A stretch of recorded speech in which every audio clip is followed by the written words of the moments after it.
it's still operational. Meanwhile, Nigeria spent $1.5 billion trying to fix its own refineries for over the next 15 years. Today, they still don't work. So when one Nigerian businessman, Aliko Dangote, actually borrowed $20 billion, mortgaged his entire cement empire, and built Africa's largest refinery, what do you think happened? Now, if you guessed that everyone celebrated, it means you haven't been paying attention to how the game works.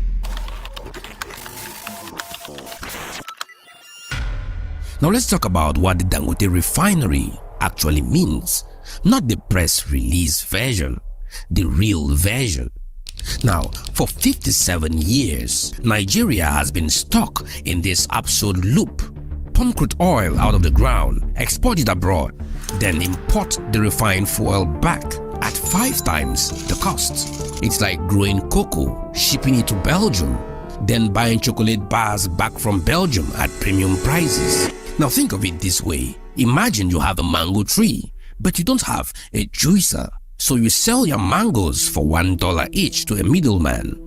That middleman juices them and sells the juice back to you for $5 a bottle. You are losing money on your own mangoes. That's been Nigeria's oil economy for 6 decades. Dangote's refinery was supposed to break that cycle. It can process 650,000 barrels of crude daily. It produces gasoline that meets US environmental standards, some of the strictest in the world. In just 3 weeks after production commenced, it starts exporting refined fuel to America. Think about that. Nigerian refined fuel in American gas stations. That's the first time it has ever happened. But here's where it gets interesting, because the moment Dangote started producing fuel, something strange happened. The refinery wasn't getting enough crude oil. Nigeria is literally swimming in oil. It's one of Africa's biggest producers. But Dangote had to import 10 million barrels a month from other countries because Nigerian crude suppliers wouldn't sell to him directly. They would only sell through third-party middlemen in US dollars and at premium prices. Wait, let me make sure you caught that. The Nigerian government owns the oil. Dangote built a Nigerian refinery to refine the government's oil for the Nigerian people. But he has to pay international middlemen to get his own country's oil. Who benefits from that arrangement? Keep that in mind. We will come to that soon.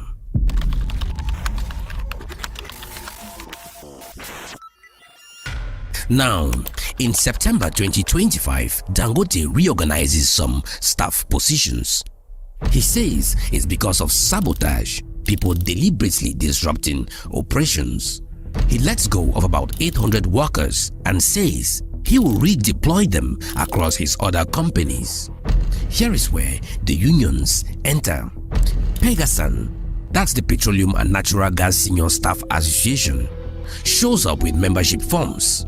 They want Dangote's workers to join the union. Over 800 workers showed interest. Now, on paper, this makes sense, right? Workers should have representation. They should be able to organize. Shell has unions, Total Energies has unions. Why shouldn't Dangote's workers join? Pengasan's argument is simple. They want to protect Nigerian workers from exploitation. They say Dangote replaced local workers with foreign staff, specifically Indians. They say he is violating labor laws. They say workers have the constitutional right to unionize. And legally, they are right. Nigerian workers do have that right. But here is the question nobody's asking publicly. Why was Pengasan so desperate to unionize Dangote's refinery specifically? Because here's what's strange. There are 30,000 gas station attendants across Nigeria earning $60 a month. That is half the minimum wage in Nigeria. Pengasan doesn't organize them. There are truck drivers working for other oil companies. making $160 a month. Pengassan doesn't fight for them. But Dangote's drivers, who make 3 to 4 times the industry's average, suddenly became a priority. So I started looking at the money, and that's when the picture became clearer. Pengassan and Nupeng, the truck drivers union, charge about 50,000 naira per truck for every fuel delivery. That's roughly $32 per trip. When you are moving millions of liters of fuel, that adds up very fast. Now Dangote just invested $250 million in 4,000 modern compressed natural gas trucks. Each truck employs 6 workers. That's 24,000 new jobs. But here is the key. These trucks bypass the old depot system entirely. They go straight from refinery to gas stations. You see where this is going? For decades, fuel in Nigeria moved through a depot system. The middlemen controlled storage facilities in places like Apapa and Tinkam. They bought fuel, stored it, then sold it to retailers, adding their margin at every single step. The unions, that is Pengassan and Nupeng, collected fees on every truck that moved through these depots. Dangote's system cut out the depots entirely. No depots means no middleman. No middleman means no fees per truck. No fees means the unions lose millions. And the depot owners, the ones who have controlled Nigeria's fuel distribution for years, they'll lose everything. Suddenly, that workers' right fight looks different, doesn't it?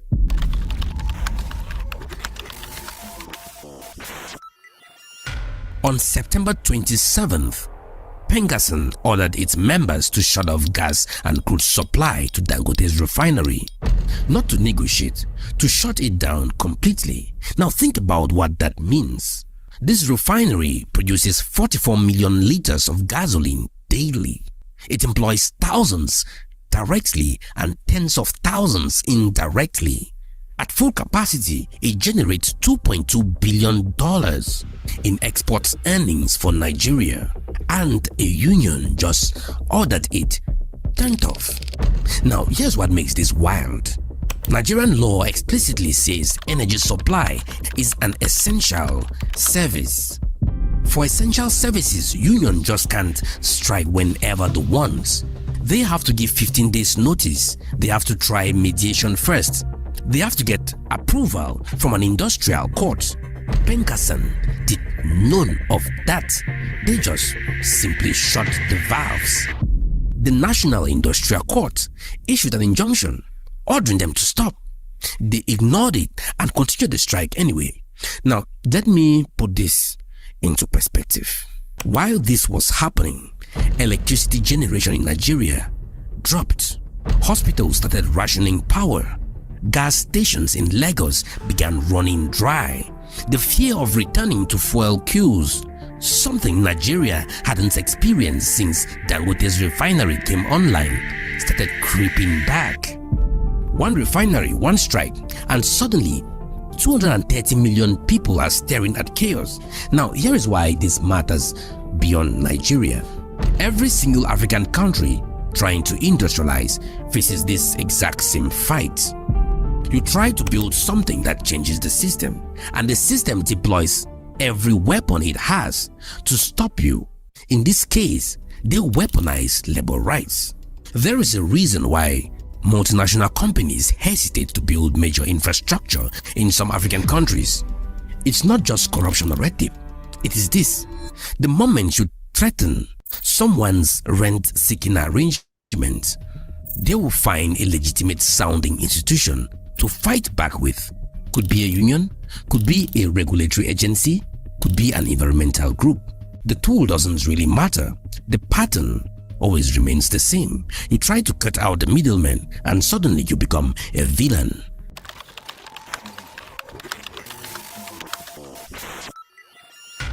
The Nigerian government eventually stepped in. After close negotiations, they arrived at a deal. Dangote will recall the 800 workers and redeploy them across his companies. No one would lose their job. Pengassan would call off the strike. Crisis averted, right? Well, not quite, because here is what didn't get resolved. Dangote still can't buy Nigerian crude oil directly. He still pays premium to middlemen. The depot owners still control most fuel distribution in Nigeria. And Pengassan still has the power to shut down critical energy infrastructure without following legal procedures and get away with it. The system bent just enough to avoid collapse, but it didn't break. These people ask, what if Dangote becomes a monopoly? Fair question. Here is the answer. Nigeria has issued 31 active licenses to build refineries. 31. Dangote is the only person who actually built his. You can't call anyone a monopolist when they are the only one brave enough or foolish enough to raise $20 billion in an environment like this. And here's the kicker: while Dangote was fighting middlemen and unions, he was also fighting the regulator. The agency that's supposed to oversee fuel quality spent months claiming that Dangote's sulfur content in its fuel supersedes the market's requirements. Turned out, it didn't. Independent tests proved it. But by then, the damage was done. Import licenses got approved for competitors to bring in substandard fuel from abroad. Fuel that actually violated the same standards they had accused Dangote for breaking. The regulator doesn't even have a functioning lab to test fuel quality. Yet they were confidently declaring Dangote's products substandard. So let me connect all the dots for you. You have Nigerian crude being sold to Nigerian refinery through international middlemen at premium prices. You have unions charging fees that have no legal basis in Nigerian law. You have depot owners threatened by direct distribution. You have a regulator without basic testing equipment making quality claims. And you have the only functioning refinery in the country being accused of monopoly while 31 other license holders sit idle. This isn't labor dispute. This is what looks like when a country's entire extractive apparatus mobilizes to protect itself.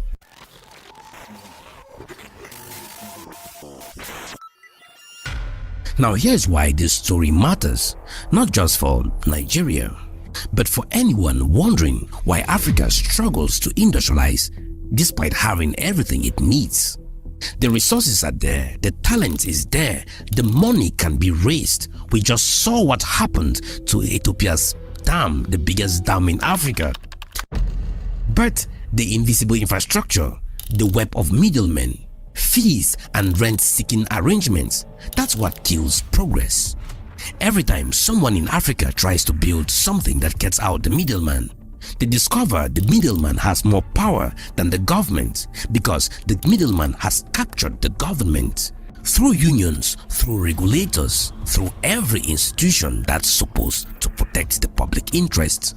Dangote survived because he's a billionaire with resources to fight back. But what about the next entrepreneur, the one who wants to build a solar panel factory, or a pharmaceutical plant, or a tech hub? They will all face invisible forces, and most of them won't have the $20 billion or the political connections to face the fight.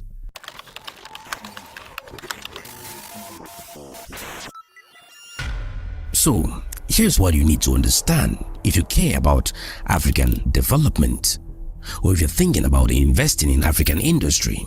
The biggest risk isn't political instability.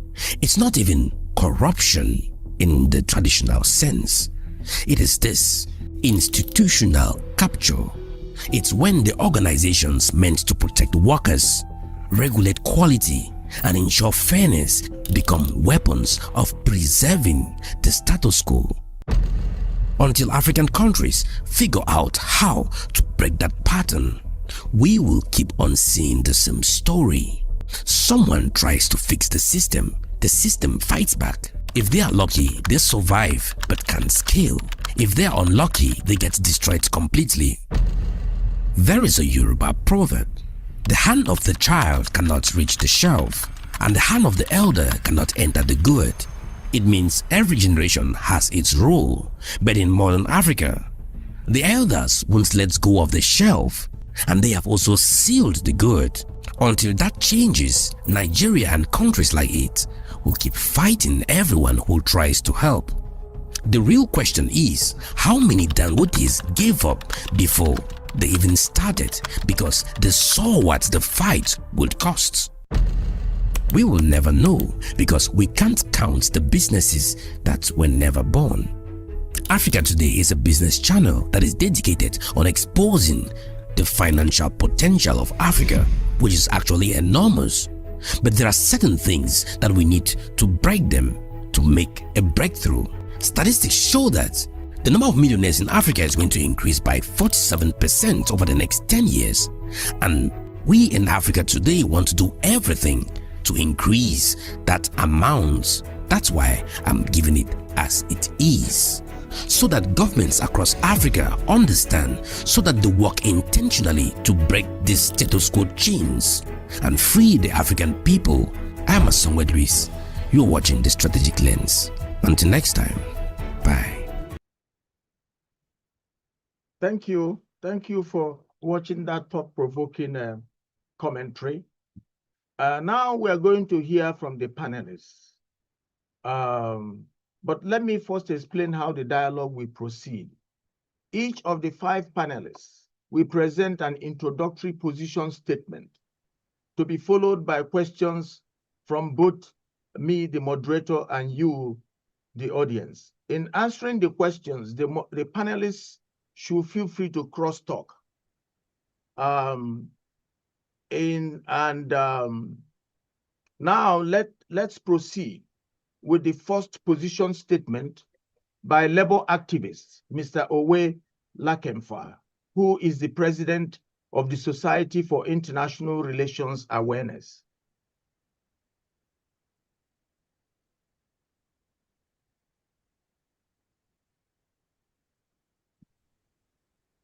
Mr. Lakemfa.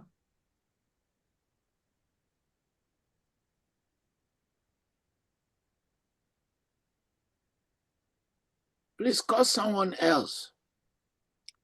Okay. Hello. Okay.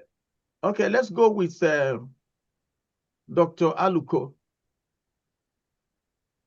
Thank you, everybody. I hope you can hear me.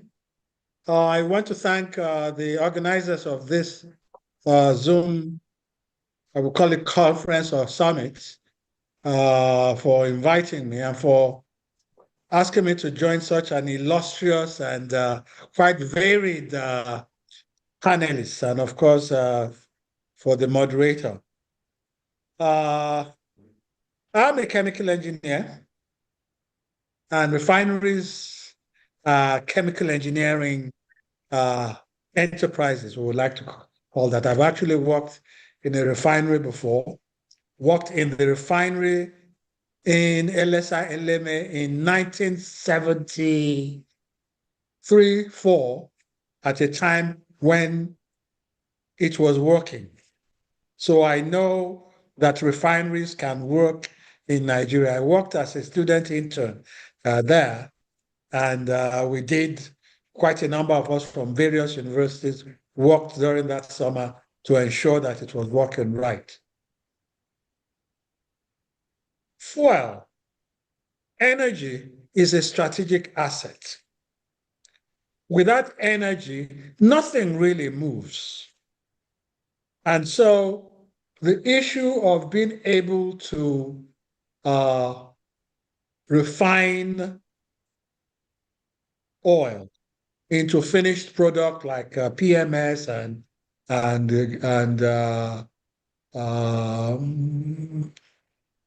the other products, including those that will go into petrochemicals, is absolutely important. It's a strategic asset, and it must be protected for a nation to move forward. If you don't have it, you must buy it. And if you have it, it is ridiculous for you again to have to import it. So that is one issue, that it's a strategic asset. If God gives you the favor to have it, then you must use it. If you don't have it, you must bring it in. And if you have it and you still always have to bring in what you have, then there's something wrong with that arrangement. As far as Dangote refinery is concerned, the fact of the matter is that for the 60 years, 1960, 65 years that we have we have been a country, we've only tried to refine 144,000 barrels of oil per day in 4 refineries. And we've been struggling to have that done. And here comes a person who invests, I hear, 20 billion naira to do 650,000 barrels per day. That is 4 times what 4 refineries are trying to do. And in fact, we have heard recently that he wants to double that to, I think, 1.4 million barrels per day. That is to be commended. She's done something. Yes, there were people who thought it will not work. No matter what it is, he has done it. He is a Nigerian. He's a Nigerian industrialist. He has gotten it to work. He's employing people. Yes, he's a rich guy. He has done similar things in various industries, especially the powder industry. I call it the powder industry, in salt, in cement, in wheat. And now he has branched into the refinery. I think the best that we can do as a nation is to support him by all means necessary. There is no doubt that there is fear of monopoly. There is no doubt that there is fear of worker abuse. There is no doubt that, and all the issues of monopoly, of course, implies that, yes, at the very beginning, prices can be low, and then at some point it will get to a ridiculous extent. I know nobody wants also to have workers as slaves. But one also has to look at the history of the person in the other industries. It's not just somebody who has come in, and we have to ask ourselves whether he has his domination really of other industries have been deleterious, or he has been a slave driver in other industries that he has been in. I think we need to look at that. The power, I mean, I listened to the introductory commentary, and clearly the man has a what will I call it? An angle. He has an angle to his position, and I'm sure some of the labor people will question that. But to a large extent, I agree with him that we are hungry for industrialization, and we must not kill the golden goose before it hatches. Many other countries who have industrialized have chosen strategic industries, and the government have backed them up fully. No matter what you say, whether it is America, whether it is South Korea, whether it is Russia, when you identify certain strategic industries and you identify certain industrialists, no matter how they got their money and so on, you back them up with state power. You back them up with state power, and I think that is what we should do with Dangote. The regulators must understand that when they regulate a new industry or a new baby, it must not be with heavy hand. Some of the heavy hand that was done, in which they were saying that the fuel was not of sound, what will I call it, sound standards. In fact, over the years, standards for the fuel have evolved. There have been times when we have used lower standards of oil and we've not all died. And in a transition period, there must be times when we do not have a heavy industrial hand in promoting what we need to promote. I think I will end there now so that I can have others state their positions. Thank you very much. Yeah, thank you, Professor Aluko. Let's now hear from Mr. Owei Lakemfa, the Labour leader on our panel. Mr. Lakemfa? Hello? Well, okay. While we're waiting for Mr. Lakemfa, let us go to Barrister John Onyeukwu. Barrister John Onyeukwu. Yes, sir. Thank you, Professor Okafor, and greetings to my fellow panelists and all participants worldwide. This conversation on Dangote oil and power in Nigeria transcends one industrial success. It speaks to how states manage power, resources, and markets in fragile political economies across the world. It's not peculiar to Nigeria. I want us to realize that when we talk about Dangote, when we talk about this issue, Nigeria is well known for the resource costs. We suffer from resource costs. So the underlying issues around resource costs, which include corruption and governance, huge resource revenue, which can fuel rent-seeking behavior, elite capture, and corruption. Political leaders in such circumstances prioritize controlling resource wealth over promoting broader development. We must bear that in mind. If you look at what is happening, the crisis is not for lack of resources, but absence of regulatory integrity from my assessment of the issue. Of course, I support labor, but I also support the fact that we cannot continue as Nigerians with the huge resources we have, as outlined by Professor Aluko, that will still suffer from lack of petroleum products across the country. There's regulatory integrity is missing, institutional coherence, and immoral accountability in managing them. These are some of the issues. We have earned over $1 trillion, if not more, from oil exports since 1960. Yet Nigeria remains dependent on imported fuel and foreign exchange. The Dangote refinery now sits at the intersection of that paradox. Here we have a private response to public failure, testing whether Nigeria can finally break free from the logic of its own resource costs. The refinery forces us to ask, can private power correct public dysfunction without mutating into a new form of dominance?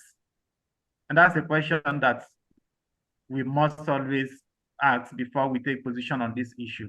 For decades, the Nigerian state monopolized oil rents through the NNPC, mismanaging subsidies that cost 3.6 trillion naira in 2023 alone.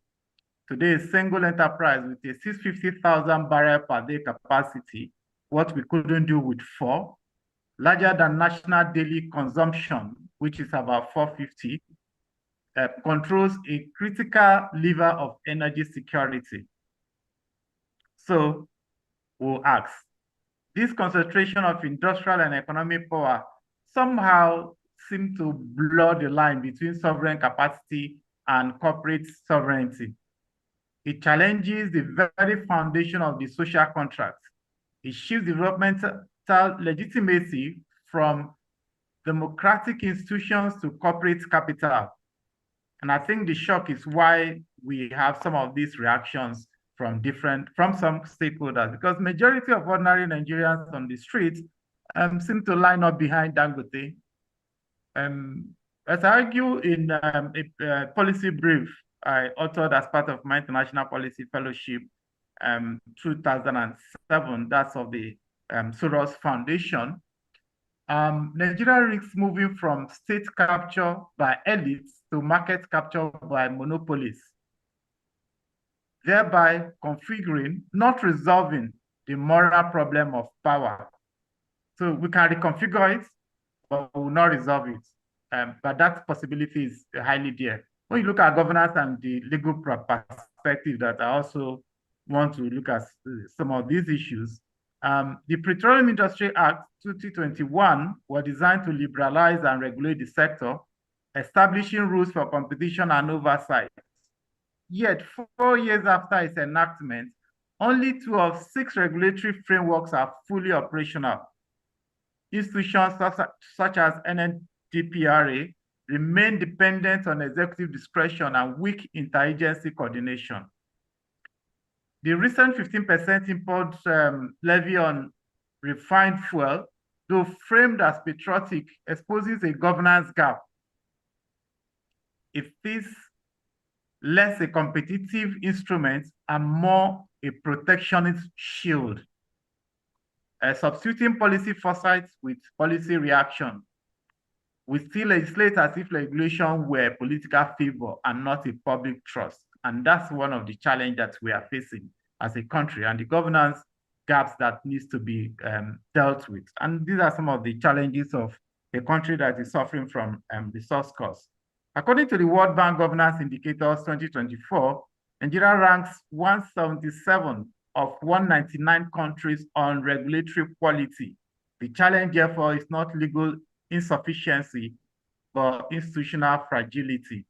Nigeria must build regulators that are financially autonomous, data-driven, and politically insulated, capable of anticipating market behavior rather than responding to crisis. Of course, I've heard people say that in most cases, the market goes and the market will then organize to ensure that regulation meets up with what's happening, how market has gone.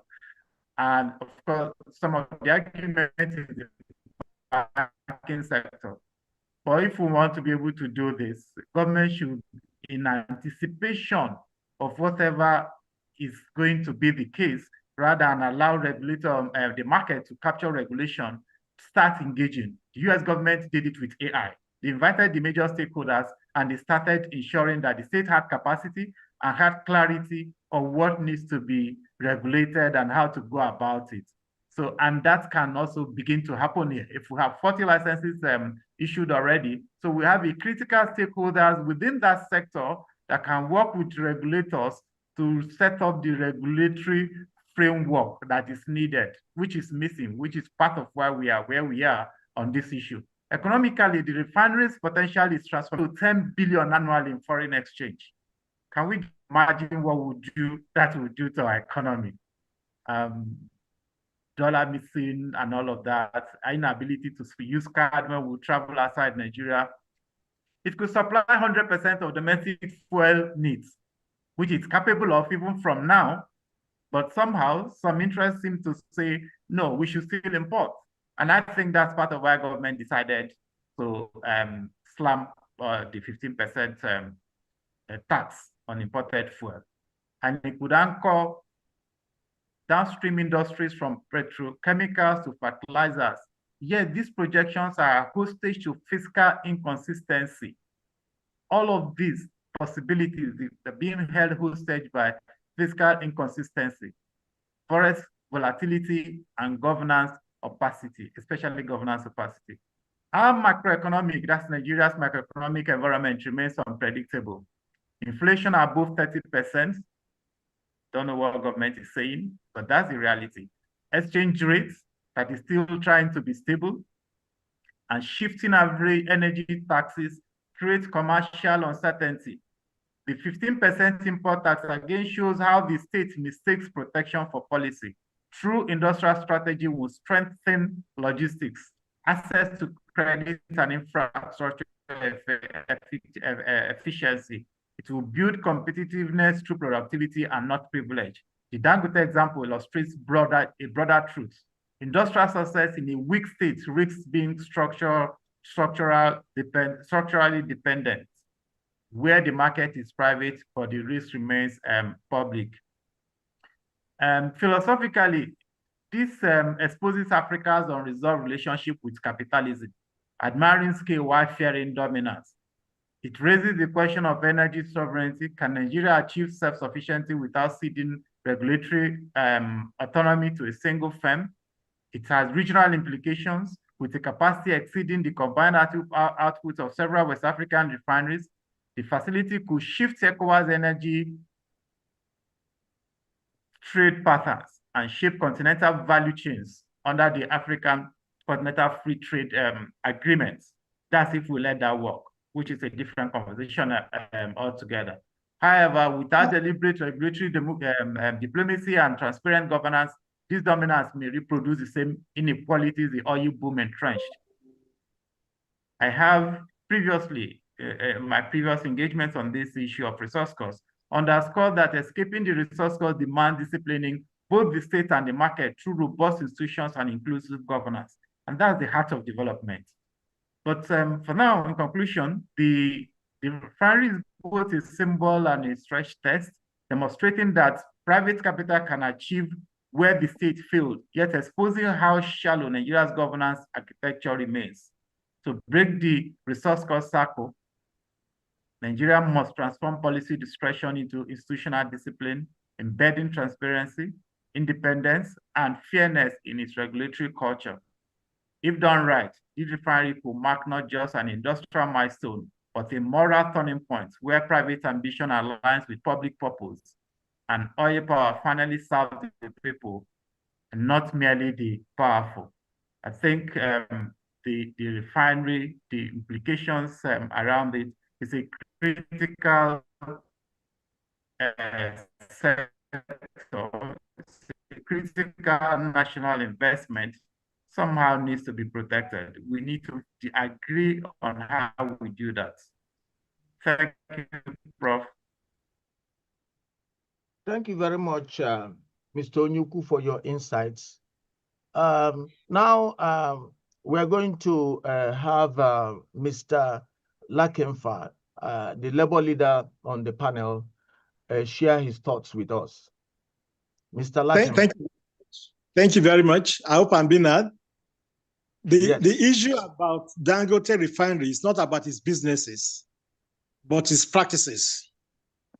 The Dangote refinery, contrary to Section 40 of the Nigerian Constitution, which states that everyone has a right to freedom of peaceful assembly and association, banned the staff from freedom of association.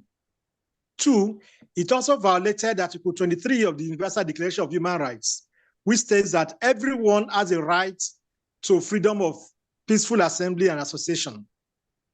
3, the refinery established a union for its staff, contrary to Sections 3 and 4 of the Trade Union Act. 4, it claimed it was defending staff from being forced to belong to unions, but provided no shred of evidence. In any case, the workers do not need the employer to defend them.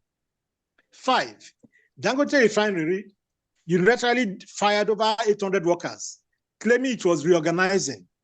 If its claims were true, it violated Section 20 of the Labour Act, which provides for procedures and processes of declaring redundancy. Now, the claims of the refinery about 22 acts of sabotage remain unsubstantiated, and nobody has been charged. Therefore, its mass sack of Nigerian employees amount to collective punishments. Also, by denying the staff the right to collective bargaining, Dangote refinery violated the International Labour Convention 98 of 1949. Again, the refinery is seeking to use the courts and the government to ban importation of fuel products into the country. In doing that, it tried to make itself the sole distributor of petroleum products and ensure itself as a single seller. Now, this violates Section 16(2)(c) of the Nigerian Constitution. What that section says is that the state shall direct its policy towards ensuring that the economic system is not operated in such a manner as to permit the concentration of wealth or the means of production in the hands of a few. So what the Dangote company has done is to concentrate wealth in its own hands. Now, it had gone to court. When its court process was fluttering, it got the help of the Tinubu administration, which has now said, okay, we are going to impose a 15% import tariff on fuel products. Look, there's something amiss. When you have a company like Dangote PLC, which enjoys tax incentives in Nigeria, it enjoys custom duty waivers, cheap labor, and due to its refining locally, it does not need to pay freight, insurance, demurrage, ports, and the master charges. So why is this fuel not, costlier than that is imported? Now, Labour over a decade had objections with Dangote PLC because public companies like the Nigerian Textile Mills and the Osogbo Rolling Mills that Dangote bought were shut down and not operated. Equally, Labour opposed Dangote when he sacked en masse his workers in the food sector who joined the National Union of Food, Beverage and Tobacco Employees. And there is double standard in all this because Dangote PLC belongs to employer unions in Nigeria. For instance, is Ibeche and Dangote Textile Mills belongs to the Nigerian Textiles, Garments and Tailoring Employers Union Association. So if Dangote PLC and its companies belong to employer unions, why is it stopping its workers from doing so? So the whole thing is that Dangote should face its businesses, respect the Nigerian Constitution, respect Nigerians' laws, respect the domesticated international conventions, and the fundamental rights of workers. It's as simple as that. All those long stories they are telling, will not make sense.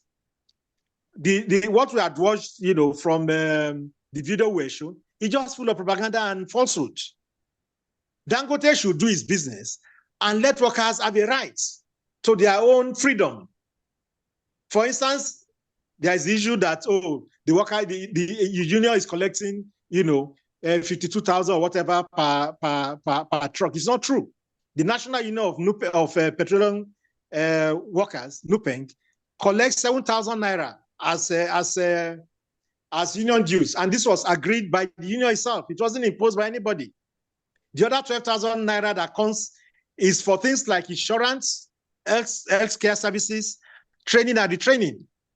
So we will not have any problem if Dangote faces his job and allows workers to face their jobs. But we will not allow a situation where because workers work in a particular company, then they become enslaved. It's not possible, and it's not going to work out. So please, the whole issue is let Dangote face his business, let the workers face their own business. Thank you very much. Oh, thank you, Mr. Lakemfa, for your perspective. At this time, we're going to go to Professor Ibrahim, Jibrin Ibrahim. Professor Thank Ibrahim. you, and good evening, everybody. I want to start by agreeing with Owei Lakemfa that the documentary we started with is very propagandist and is geared to attack Labour and attack Pengerson. And I think it's bad or simply wrong to start a debate by coming out as the organizer in support of one side of the debate. You should at least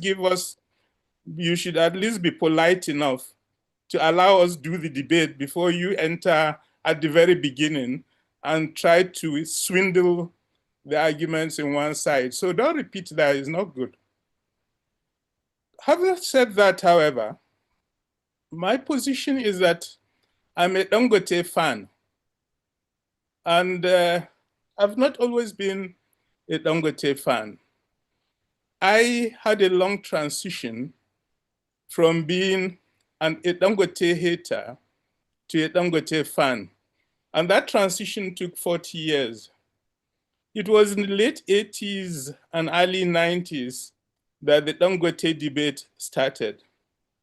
The first phase of that debate was about the monopoly methodology that young man developed. At that time, he was a young man. He took a strategy that I think was very hurtful to Nigerians because he took the strategy of Isenko. Younger Nigerians may not understand that that's essential commodities. And what he tried to do was to break a rentier system and create a new rentier system under his own control. Essentially, in the 80s and 90s, the military regimes were given licenses for the importation of essential commodities. And Dangote entered that market to control the four most critical essential commodities. That's sugar, salt, flour, and there's one more I don't remember, and cement. And essentially, the idea is you enter the market with a lot of cash, study the competition, flood the market, sell it below the cost of importation, kill the competition, and then you set your price as a monopolist. And that was the first phase of Dangote's development. And I was totally opposed to that approach. And I think it was a huge contribution to the cost of living crisis Nigeria encountered in the 80s and 1990s. And that was why I joined the side of Dangote haters. But I think Dangote went through significant change in terms of simply moving beyond monopolistic control of markets into production, and therefore changing the fundamentals of the industry and bringing Nigeria back to its senses in terms of its political economy.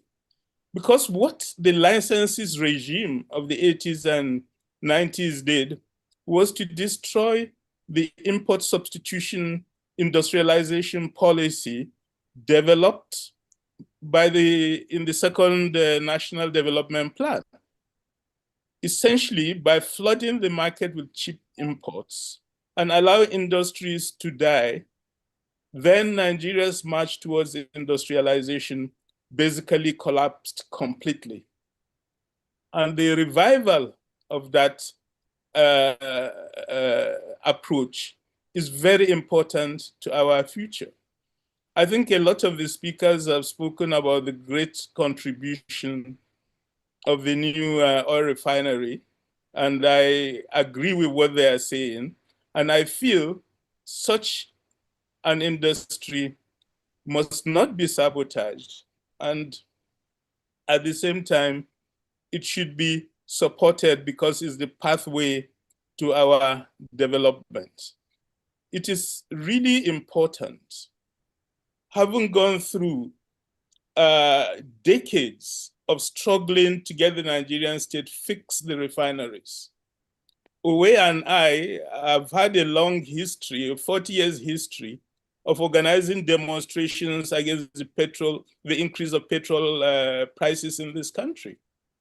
And we've always made the argument that the way out of that quagmire was to develop our own refineries and fix them as they were going bad. The Nigerian government always promised to do that and never did it because the rentier system around fuel imports became so lucrative that no government could afford as it were, give up on the vast amounts of graft they were taking out of that system. President Olusegun Obasanjo recently came out to talk, to give his own contribution on the Dangote debate. And I think what he said was important, that he sat down with Dangote and they had this discussion. What would it take for you as a major player in the import market to go to the next stage and become a major industrialist? Dangote's response, according to Obasanjo, is that at this time, I can't make money producing these essential commodities because the cost of imported products is much lower than the market cost that we operate in Nigeria. And therefore, there has to be a support system to justify my investing my resources in such a venture. The Dangote story is a universal story. All the Asian tigers they developed did it on the basis of state support. And that support is provided on the basis that you actually use that support to engage on the path of industrialization. Dangote has been a breakthrough player in that regard. And I think all of us should be fans of Dangote. Let me make the point that I was talking recently with a friend of mine in government who accused me of being a perpetual government critic and of being incapable of seeing when things that are good happen in this country. And I think he's wrong. I am ready to recognize what is good. And I think Dangote is good for our industry. And that's why I think we should all support it. Having said that, I think there are issues of fundamental rights that are very important. Owei Lakemfa has spelled out the issues on which Dangote is wrong. And I support Owei Lakemfa in saying that you cannot turn our country into a country without rights and allow Dangote, just because he's contributing positively to the economy, to do what he wants. No country that has no regulation system that guarantees rights can actually end up developing. And therefore, those of us in the Dangote fan club need to support the unions who are making efforts to constrain some of the illegalities of Dangote. The fact of the matter is, without proper regulation and control, Dangote will go back to what he's been used to for many years of being a monopolist with total control of the market. I think we have gone beyond that in this country today. The fact that Bua Group is also doing a refinery that will soon come into production means that monopoly can no longer be guaranteed for Dangote. At the same time, however, rights must always be protected. And the way forward is to ensure the regulatory system works in a way that protects both the industrialists and the Nigerian people who can fall victims of monopoly practices. Oh, well, thank you, Professor, for sharing your thoughts with us. The next person is none other than Professor Iweriebor. Professor Iweriebor, go ahead. Yeah, thank you very much. Now you hear me very clearly. Let me start by saying to thank the panelists, the organizer of this event. Tony Falola has created a forum where Africans can talk freely without let. I consider him actually as an example of true and lie. Nigerians who are old enough can remember this, the Prime Minister of China, June and Lai. He organized the transition of China to the vision, the power, and the organization power to get it done. I see Tony Falola in that mode. Having said that, I have to go back to the issue of Dangote. My own approach is really to put this in the context of African development and Nigerian development, basically. That Nigeria is a new colony. In a new colony, business is done by buying and selling. So Dangote had this period of buying and selling. But what is unique about him is that he moved from being a comprador bourgeoisie to national bourgeoisie, buying and selling raw materials and to production of goods and services for Nigerians. This is something that should not be underestimated at all. As Jibrin has said, a part of greatest in any country is industrialization. There's no doubt about that at all. Now, when you look at Dangote, everything he has done, once he entered the field of industrialization, is to build projects that are massive and monumental, because he wants to achieve the question of self-sufficiency and self-reliance and go out of dependency. Because you could see very clearly that Africa and Nigeria in general have unmet conditions of life. So he tried to build factories that will satisfy the needs. The best example, of course, is cement. There are cement plants in 5 plants in Nigeria and 10 plants all over West Africa itself. Now, we should remember that he also has one of his factories, cement factory, is also one of the largest factories in the world, Obajana. Obajana is the largest cement factory in Africa, one of the largest factories in the world as well. The idea of this is to provide cheap raw materials for Africans to build whatever they need to build.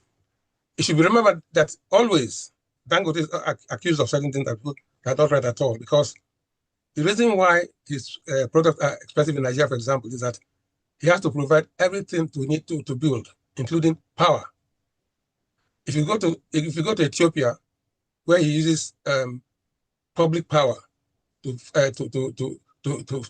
his factory, cement his price is lower. But if he has to provide everything for himself to do this thing, he's a businessman, first of all. He has to get his this thing back.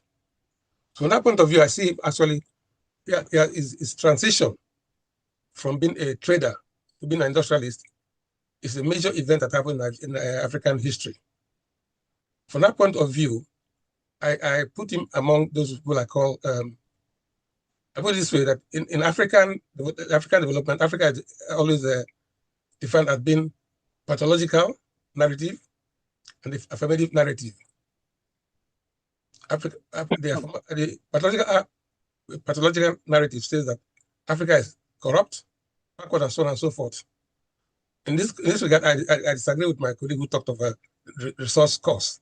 There's no resource cost in Nigeria at all. There's no resource cost. The resource is used for what it needs to be used. The concept of resource cost is a Western attempt to denounce our people's efforts. Anyway, what I'm saying that in terms of the refinery, for example, there's no doubt, everybody has said, there's no doubt that this refinery has taken us out of a quagmire we've been for since 1974. I was a university student at that time, and I remember that I was traveling between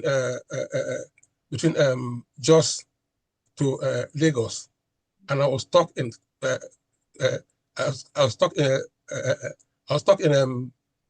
Ilorin because of fuel shortage more than 2 days. This is what the man has tried to sort out now. So from that point of view, I say that it's a big due to Nigeria and Africa. Also, as Aluko said, he's the byproduct of his industry, like the polypropylene, carbon black, and so on.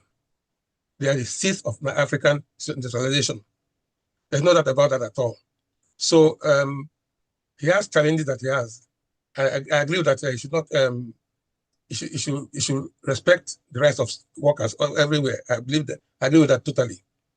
But I also have to realize that as a Pan-African Pan-African industrialist, he has actually tried to achieve the goals of the old Pan-Africanism.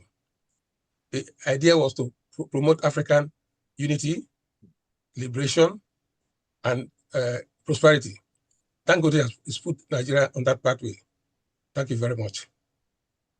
Oh, very good. Thank you, panelists, for your thoughtful openers.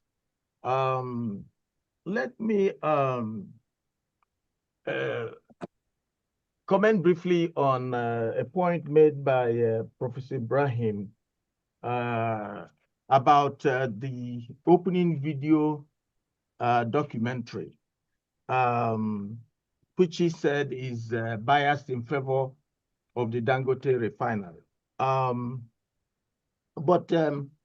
I think the professor ought to take into consideration the fact that the documentary itself was meant to be provocative, and we have provided ample room for our panelists to chime in, to contest, if they so desire, whatever viewpoints that are reflected in that documentary. And you are doing it as we speak. Let me start with the first question. And my first question is as follows. In the wake of the labor issues surrounding the multi-billion-dollar Lagos-based Dangote refinery, certain claims of significant implications for the larger political economy of Nigeria has surfaced. One of those claims is that the Dangote refinery, which is both Nigeria-based and Nigerian-owned, is not able to purchase crude oil directly from NNPC. Instead, the Dangote refinery has had to purchase Nigeria's own crude oil indirectly from third parties in a different currency at premium prices instead of the Nigerian naira. How does this affect the price of petroleum at the pump station? Of what use is the NNPC if third parties are the ones selling Nigerian crude oil in the world market? What are your thoughts about that claim, dear panelists? You can answer that question in any order. Well, let me first, if you don't mind, chime in here. Every plant, every factory has an input demand. So for Dangote refinery, it has a certain amount of crude oil it needs to ensure. It says it needs 650. Actually, he wants to produce 650,000 barrels of oil. I have to be clear about that, whether he's processing it or he's trying to get it. But let's say he wants to use 650,000 barrels of oil per day. And now he wants to go to 1.4 million barrels. So it requires a certain amount of oil. It can get that. Nigeria's daily production, from what we hear, is 1 point. It moves from 1.2 to 1.4 to 1.8 or whatever. It means that refinery needs to be fed by half of the daily production of oil in Nigeria. The next issue we have to ask ourselves is that, is there a contract existing with other users of oil such that the NNPC, for example, that is controlling the oil, or some other people that are controlling, can provide that amount to Dangote? Because there must be some existing contracts. So it's first the amount of oil that it needs, where it wants to get it, and possibly the other existing contracts. The final issue, of course, is that the government can simply say, forget all the other contracts. You are a strategic company. Any oil that you want, we will give it to you and we'll sell it to you at Naira. It can do that, especially if we were a command economy. If we were not a quote unquote democratic society with laws, the president of Russia or of China or wherever can just simply say, from this day on, every single oil gotten from our fields must be given to Dangote. But we're not able to do that. So I think we have to be realistic about the democratic context that we are in. The issue of selling in Naira is a no-brainer. There's no reason why we should be looking for Naira and for dollars for a product that we have so much of in Nigeria. But if there's not enough for him, then you have to go elsewhere. So I think we need to do what we will call in chemical engineering the material balance of what he needs and where he needs it from. And if he cannot get enough from Nigeria and it is from outside, he'll get it. He'll just have to look for the dollars. But as much as possible, we should provide him and provide all local refineries as much oil as possible from within Nigeria and sell it to them at Nigerian Naira, so that the cost to consumers should be as small as possible. Before I go on, please, I just wanted to indicate to Mr. Lakemfa and my friend, Professor Jibrin, about this issue of worker rights. There are different kinds of workers in any society. Soldiers are workers. Nurses or doctors are workers. And so many different kinds of university professors are workers. They have rights. But because of the strategic industry that they are in, there are some, I don't know how I want to do it, some rights that are given up, while they also have some other rights that are conferred on them, so that there's a balance. I know that when I was Vice Chancellor of a university at Chuoke, and I think that's the same thing in all of the country, for the first 5 years of the university life, university lecturers are not allowed to form staff unions.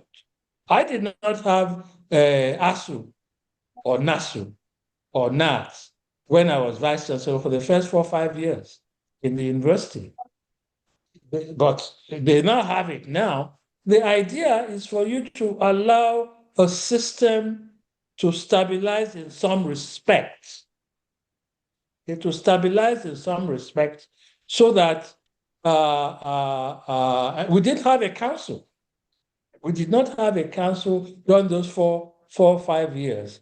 Because if we had had unions, especially by staff who had not even been, what we call them, they have not been, there's some term that they've not been stabilized or something like that.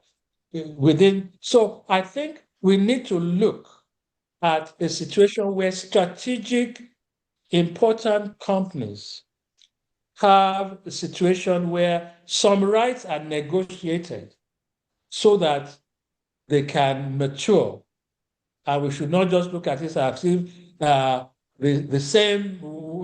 are workers like garment workers or whatever. It's not that I am putting down garment workers. It's just that there must be a difference between energy workers and garment workers, especially in the early stages of a company like Dangote. Thank you.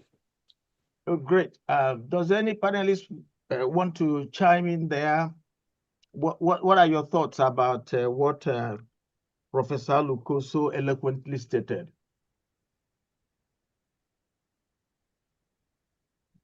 Can I make a comment? Sure, go ahead. Yes. Yeah, in the first stage, your question, I'm not sure about the veracity of the question about third party and other things like that. But for Professor Aluko, if we are not a country of rules and laws, we are going to be lawless. The Constitution is clear, and you say people should negotiate their rights because a company wants to make profits or stabilize. If you do that, you are not going to have a country. There's no any company that establishes in Nigeria must abide by our rules, by our constitution. We cannot dehumanize Nigerians because somebody is going to pay us salaries. It's not possible. You are not going to allow an employer to pick and choose our laws and rules and our rights. If you do that, you are going to destroy the country. So, sir, and I've known you for a long time, I do not think that is the right way to go at all. The investor you talked about, yes, you do not, I mean, you present it as if people exercising their fundamental human rights is an impediment to progress or development. It is not. So the investor you had, the unions will understand, the workers will understand that you are starting. In fact, unions help to democratize the system, especially the investing system or any system for that matter.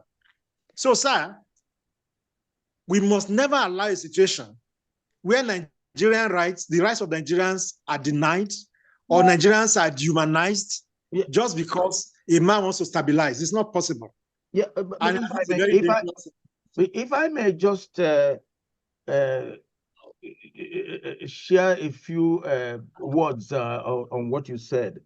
Are you saying that the point he made about strategic industries is not valid, that there are some industries that are so strategic to a national economy that the workers involved in such industries ought to soft pedal on certain union rights, such as the right to just walk off on a strike at the slightest provocation?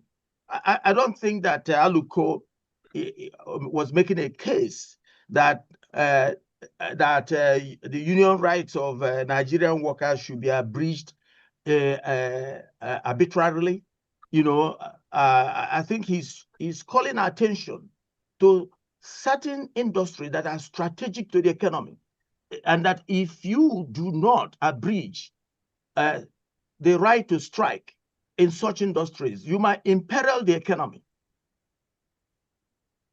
Sir, the issue is that we have to be a country of rules, of laws, or constitutionalism. And so nobody should have the right to decide whether, you know, what rights you can, can be respected at any time. No. We are not going to have a good country. So please, if you want to do whatever strategic industry you have, whatever, you have to obey the Constitution. The fundamental rights of human beings must be respected. We have fought for this for over hundreds of years. As far back as 1919, the League of Nations had done that. As far back as 1945, we had had fundamental human rights. So you cannot then start abridging such rights because you want to set up an industry. No, it cannot be allowed. If you do that, you destroy your country. You destroy your people. That is true. That is true. So Mr. nobody should Owei. have the right to pick and choose what laws, what part of the Constitution should be respected. Well, yes, but citizens are also given the right to choose to join union or not to join union. Are we also respecting that? And how do we respect that the right to unionize also does not mean that unions should sabotage national assets? There must be a process of disengagement. And why is it that when things are going wrong in very terrible manner that affects the ordinary citizens, the unions do not step out? But when it is about certain elite industries that will sabotage either electricity to turn off the national grid or to ensure that there's no fuel supply, unions step up. When Nigerians complain about people taking our oil outside the country, unions don't provide any solution. The act of unionizing should be reviewed. I think those of you who have invested in it should now be asking yourself about how do we innovate this process? How do we engage better? How does it serve the interests of the majority of the citizens? It cannot just be, okay, we are union, we just block the road, or we just switch off, or we take the extreme decisions. It doesn't matter what what happens to the country or what citizens feel. Others are also part of this country. How many union members, how many citizens belong to those unions? And why should those unions not engage institutions of state and find ways of lobbying, skills that the union need? Maybe you need to review your skills. You need to do better. Yes, we may have sympathy for the unions, but the union should also allow those who say, I don't want to belong to a union. I just want to do my work and go home. So don't deduct my money for any union. Or I can form my own union. The Constitution allows that too. So allow them to form their union. It mustn't be Pengas in Mozit. It mustn't be whichever union you talk about in the country. It mustn't be. Well, it's a very simple matter, sir. You know, it's a very simple matter, sir. What you are doing, you provide no specifics. So I cannot respond to you there. But in terms of the right to union, to unionization, the Trade Union Act says that you are free to belong to a union, but you're also free not to belong to a union. Yeah. And so you can write to, your union to say, I don't want to be part of you. It's a fundamental right. So I think a lot of the things you have said, you're trying to demonize unionization. Unionization simply means that you and I can belong to an association freely, and we decide our rules. And so if you do not want to belong to ASU and you're an academic, and there are many academics in Nigeria that do not belong to ASU. Mm-hmm. Mm-hmm. So if you don't want to belong to ASU, you don't belong to it. You simply right to say, I don't want to belong to you. These are fundamental rights, sir. Because freedom of association also means freedom to disassociate from any organization or group. You have a right. But do not say because somebody is going to do a business or whatever, therefore, you will have to override the constitution of the country. No, the constitution of the country is what binds us together. Yeah. And isn't it interesting that that Pengerson did not cry out when Dangote refinery had to buy petroleum through a third party? Dangote refinery is based in Nigeria. And isn't it odd that a Nigerian-owned refinery find itself in a position of buying Nigerian-owned crude oil from third parties? Doesn't that come across to you as very strange? Can I just come in on that? Sorry, that is business of government. The workers do not sell crude oil. You have a government, you have an NPC that sells these things. How do you then blame the workers for whatever is going on there? It doesn't make sense, sir. It's not logical. You want to blame the workers for what? The workers are in some company, and they want to blame them over whether Dangote is buying crude oil in Naira from an NPC or government. That's the business of government. Hey, Professor Jibrin wanted to say something.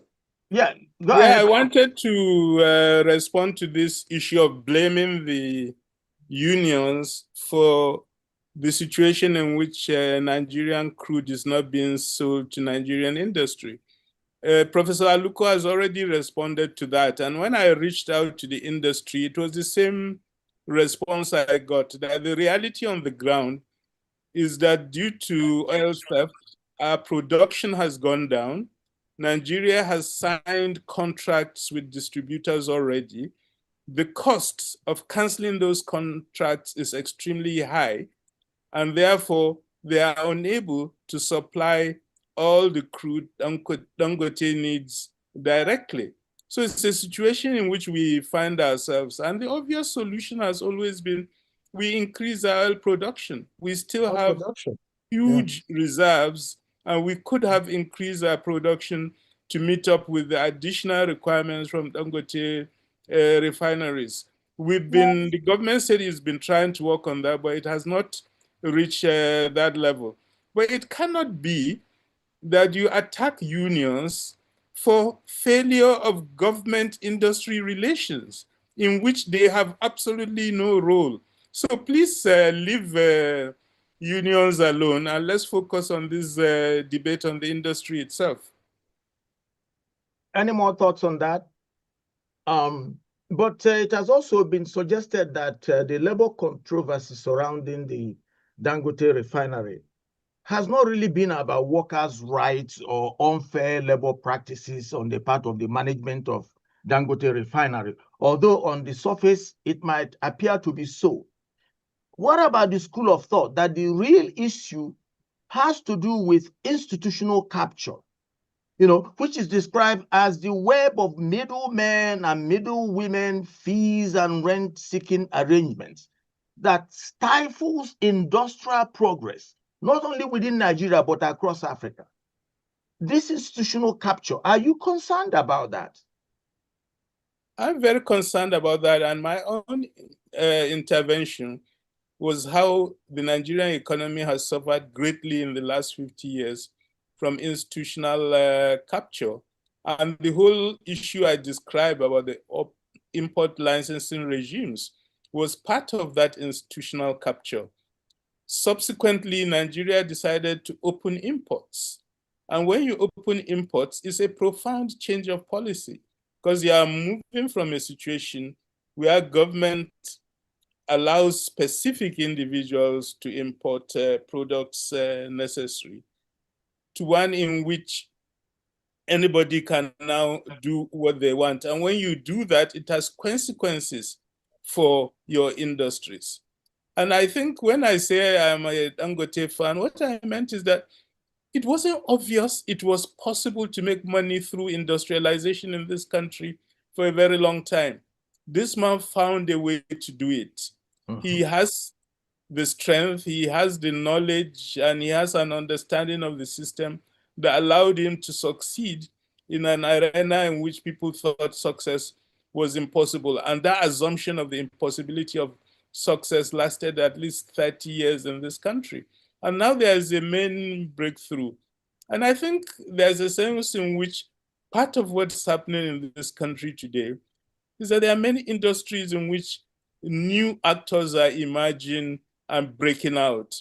The fine tech industry is one in which over the last 10 years, Nigeria has produced 6 unicorns that are all making more than $1 billion in the financial and technology sectors. And that's another huge positive thing happening in this country. It is new Nigerians are emerging. They are able to read the situation that appears impossible to ordinary Nigerians, are still finding ways to make success. And I think our task really is to protect those who are able to make this breakthrough. And on the issue with the unions, the one element where I agree with you, Professor Okafor, is that of sabotage. No union has the right to sabotage an industry, because when you sabotage an industry, you're not just killing that industry, you are striking at the heart of the nation. And therefore, on elements of sabotage, I completely agree with you. I think I have to just comfort you a bit. I don't think we're all against you.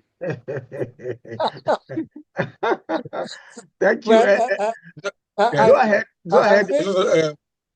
The issue, the greatest challenge of Dangote, either in his cement or in the refinery, is the issue of power.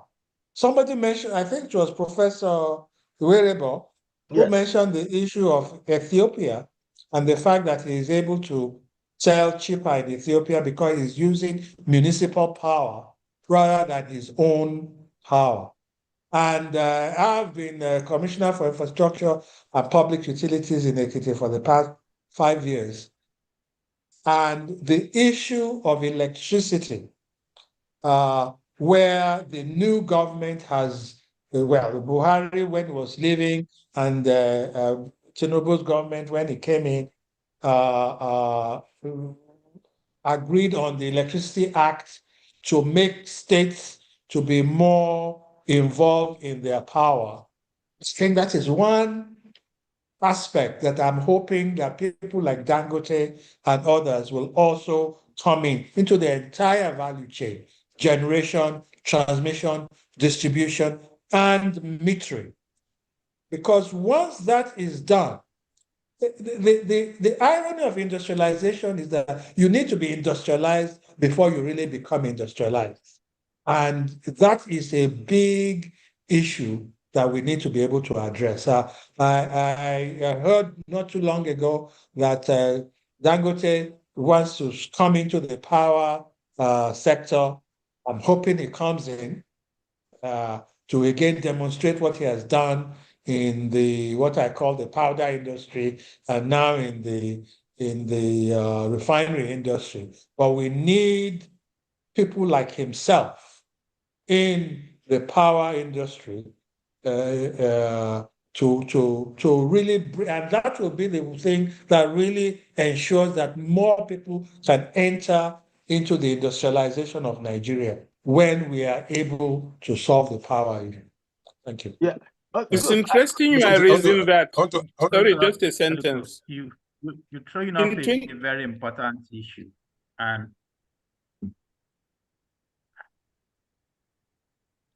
sorry, if I just want to make a short point. Part of the problem is the way things operate in this country, where rationality is not the main ways in which policies are drawn up.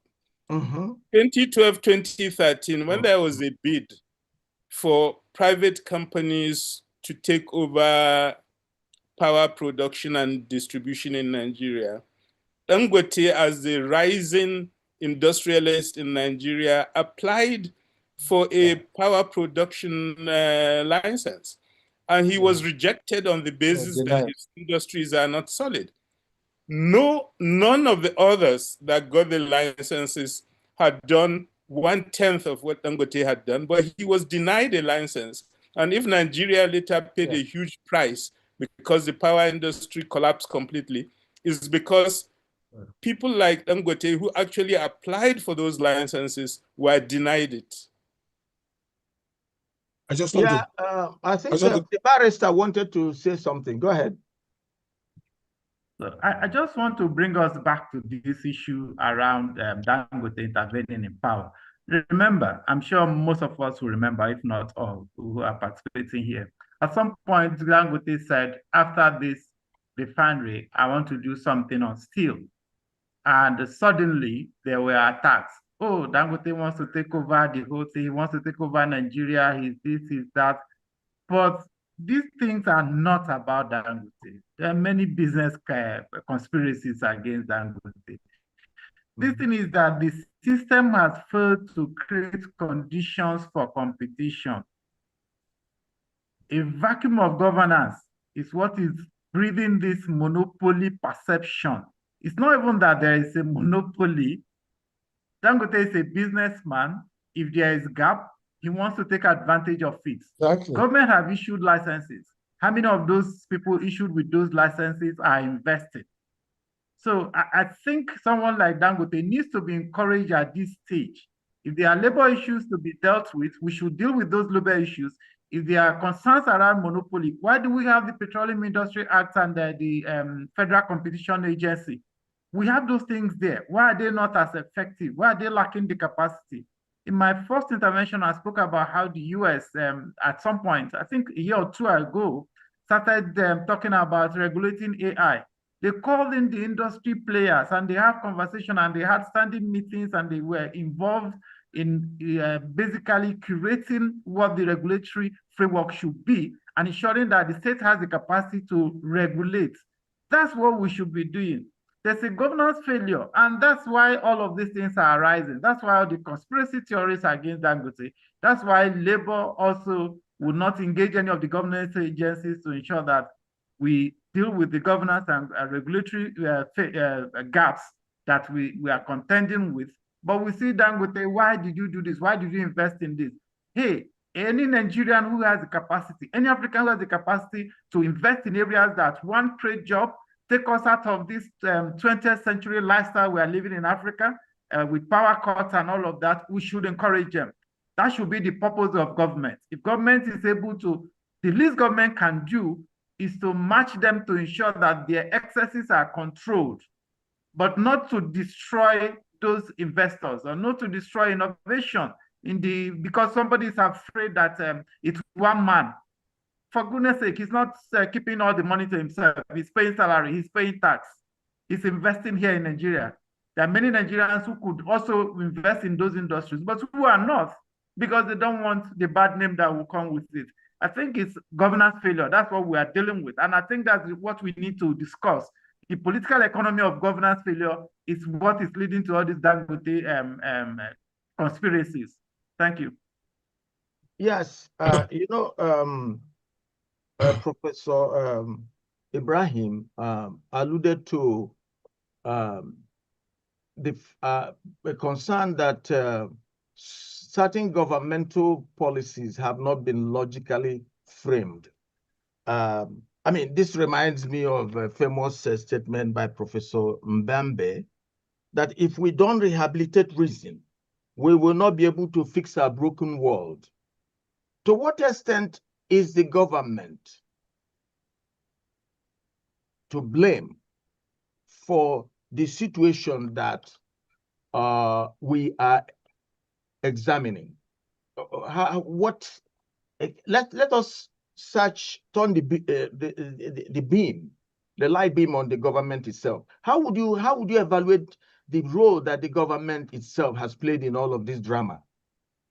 Let me intervene. Yes. Two things. On the question of the capture of the society, I want to say that Nigeria is a new colony. It operates on the basis of neocolonial systems. So the government is dealing with a system that is rational in its own terms. The government is not irrational at all.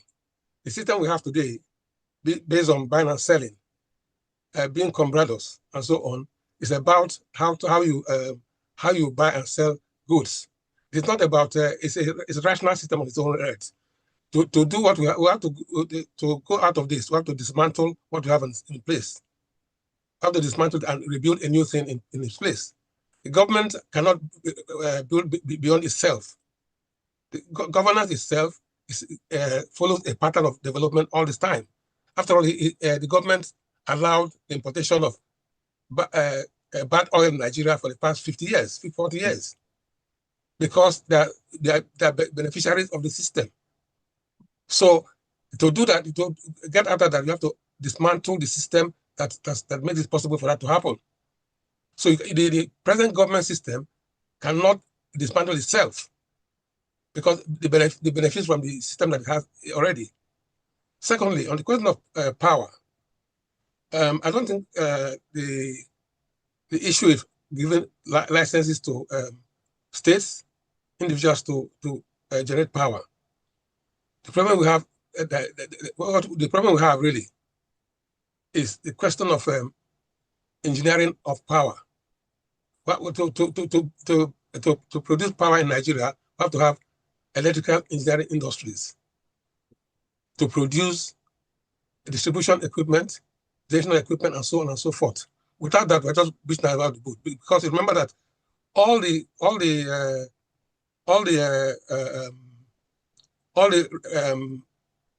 NEPA plants that were sold out to many people. What it has done is to it has converted Nigeria as a land where you have complementary patterns of technology across the board. When we had NEPA, it was possible to build one. It was possible to create a national engineering industry for electricity, which will provide the same generation equipment, distribution equipment, and so on and so forth. As it is today, Nigeria is just Nigeria is like it's like Nigeria is like a graveyard of plants from different parts of the world. We cannot control it. We cannot repair it. When you have different patterns of electricity from US, Russia, China, India, and so on, you cannot repair anything because you have to get parts from different parts of the world. Thank you, Professor Okafor. Professor Okafor, yes. you wanted to say something about the issue of government, what I would call government. No, I'm not finished. I'm not finished. Oh, sorry, I'm sorry. I think what we have is that government does not have there's lack of state capacity. It's easier to issue the licenses. It's more difficult to fully regulate. Whether in electricity, whether in petroleum, is very obvious now. At some point, we were told that the government does not have laboratory to be able to test the products that they were saying were of low quality. So you ask, which laboratory were they using to test those that we import? Whereas when we send our food products to Europe and America, some of them are returned, our yam for not meeting certain standards for one reason or the other. So why are we just allowing whatever hits anybody's fancy to come in? So it's easier to issue license, whether import license or whatever license, rent seeking. It's easy to do that. But government and governance now have gone technical. Innovation, private sector is way ahead. So we should ask ourselves, what do we want as a nation? We have the capacity. Can we begin to ensure that there's capacity from private sector, from diaspora, from whichever sector those capacities are, to support those government agencies? Over time, we know that it became fanciful for people. No more. So Nigeria started the way. There was a time when it was first-class students that went into government. At some point, just like first-class students went into academia, at some point, all of that changed. First-class students would never go into government. And then we got to a stage where government jobs were being sold. It was said at the National Assembly. We all know about that. So when institutions begin to degrade gradually and no steps are taken, we're just in a, I don't want to say mess, but we're in a messy situation. Our capacity to govern is not about winning elections. It's the capacity to match the industry. Now Nigeria is talking about AI in government. So what structure do we have to manage those AI? I have interface let me say that professionally Nigeria has the capacity. with some government there's no doubt that if Nigeria has to build capacity, it can build it. The only thing they want to do is how the money is shared, how resources are allocated, how much we even pay our workers. So a permanent secretary earns less, or about 500,000. It could be less, but that same permanent secretary is taking a decision over a 5 billion naira project, and you don't want corruption. So there's a lot of systemic things that needs to happen. Government does not have the capacity. There's lack of state capacity. No amount of trying to be patriotic or to assuage a political or other interest will take that away from us. We need to hit the issue where it lies. Government needs innovation. Government needs capacity. The Nigerian government of this century should look for ways of making those things happen. And in every sector, whether it's judiciary, whether it's the legislature, whether it's the executive, in most cases, we don't have our second 11 in charge. And that's the truth. We may have 2 or 3 issues of exceptional circumstance, but mostly we don't have our second 11 in any of those institutions. And that's the challenge that we are having. And that's why a government agency could come and say, oh, Dangote has poor quality fuel, but he doesn't have a laboratory to determine which one is good quality fuel. Let me give you the floor. Professor Okafor. Yes, go ahead. Yeah, I just wanted to intervene on the issue of government and talk about what I usually call 4 Ps. Programs, or policies rather, programs, projects, and personnel. the essence of government is to provide policy guidance. But when policies are inconsistent, and when the regulations or the laws that should arise from those policies to guide an industry takes 4, 5 years, 10 years, 12 years, 15 years for them to come on, and certain companies or industries depend on them. You know how long it took the PIA to come to be finally enacted. By that time, a lot of industry people had gotten disinterested. Or the issue of power, whereas according to Professor Ibrahim, the Jibrin, the Dangote was denied participation in the power because the policy simply said, if you could just assure us that you will get ATC and C losses reduction every year for 5 years. That was the only policy, not your ability to invest, not your technical competence. And then they got 10 companies, 11 companies that did not know what they were doing because they thought it was going to be simply like the telcos. Please, let me come in. Please. Onyeukwu had talked about Professor personnel. Okafor. Yes, Professor, I okay. think this is really lively. Let us hear from Please. great Professor Falola. Yes, it's because in 7 minutes we have to bring in the audience because our panelists have spent 2 hours. But there is a breaking news. Okay. That we should address, and we convene another panel. And it's about Trump and his threat in terms of dealing with Nigeria. And the government announced that they're visiting Washington, D.C. So, because our audience, they're interested in this question. Is there a genocide in Nigeria? I don't have the evidence. Does Trump have the right to attack a sovereign nation state?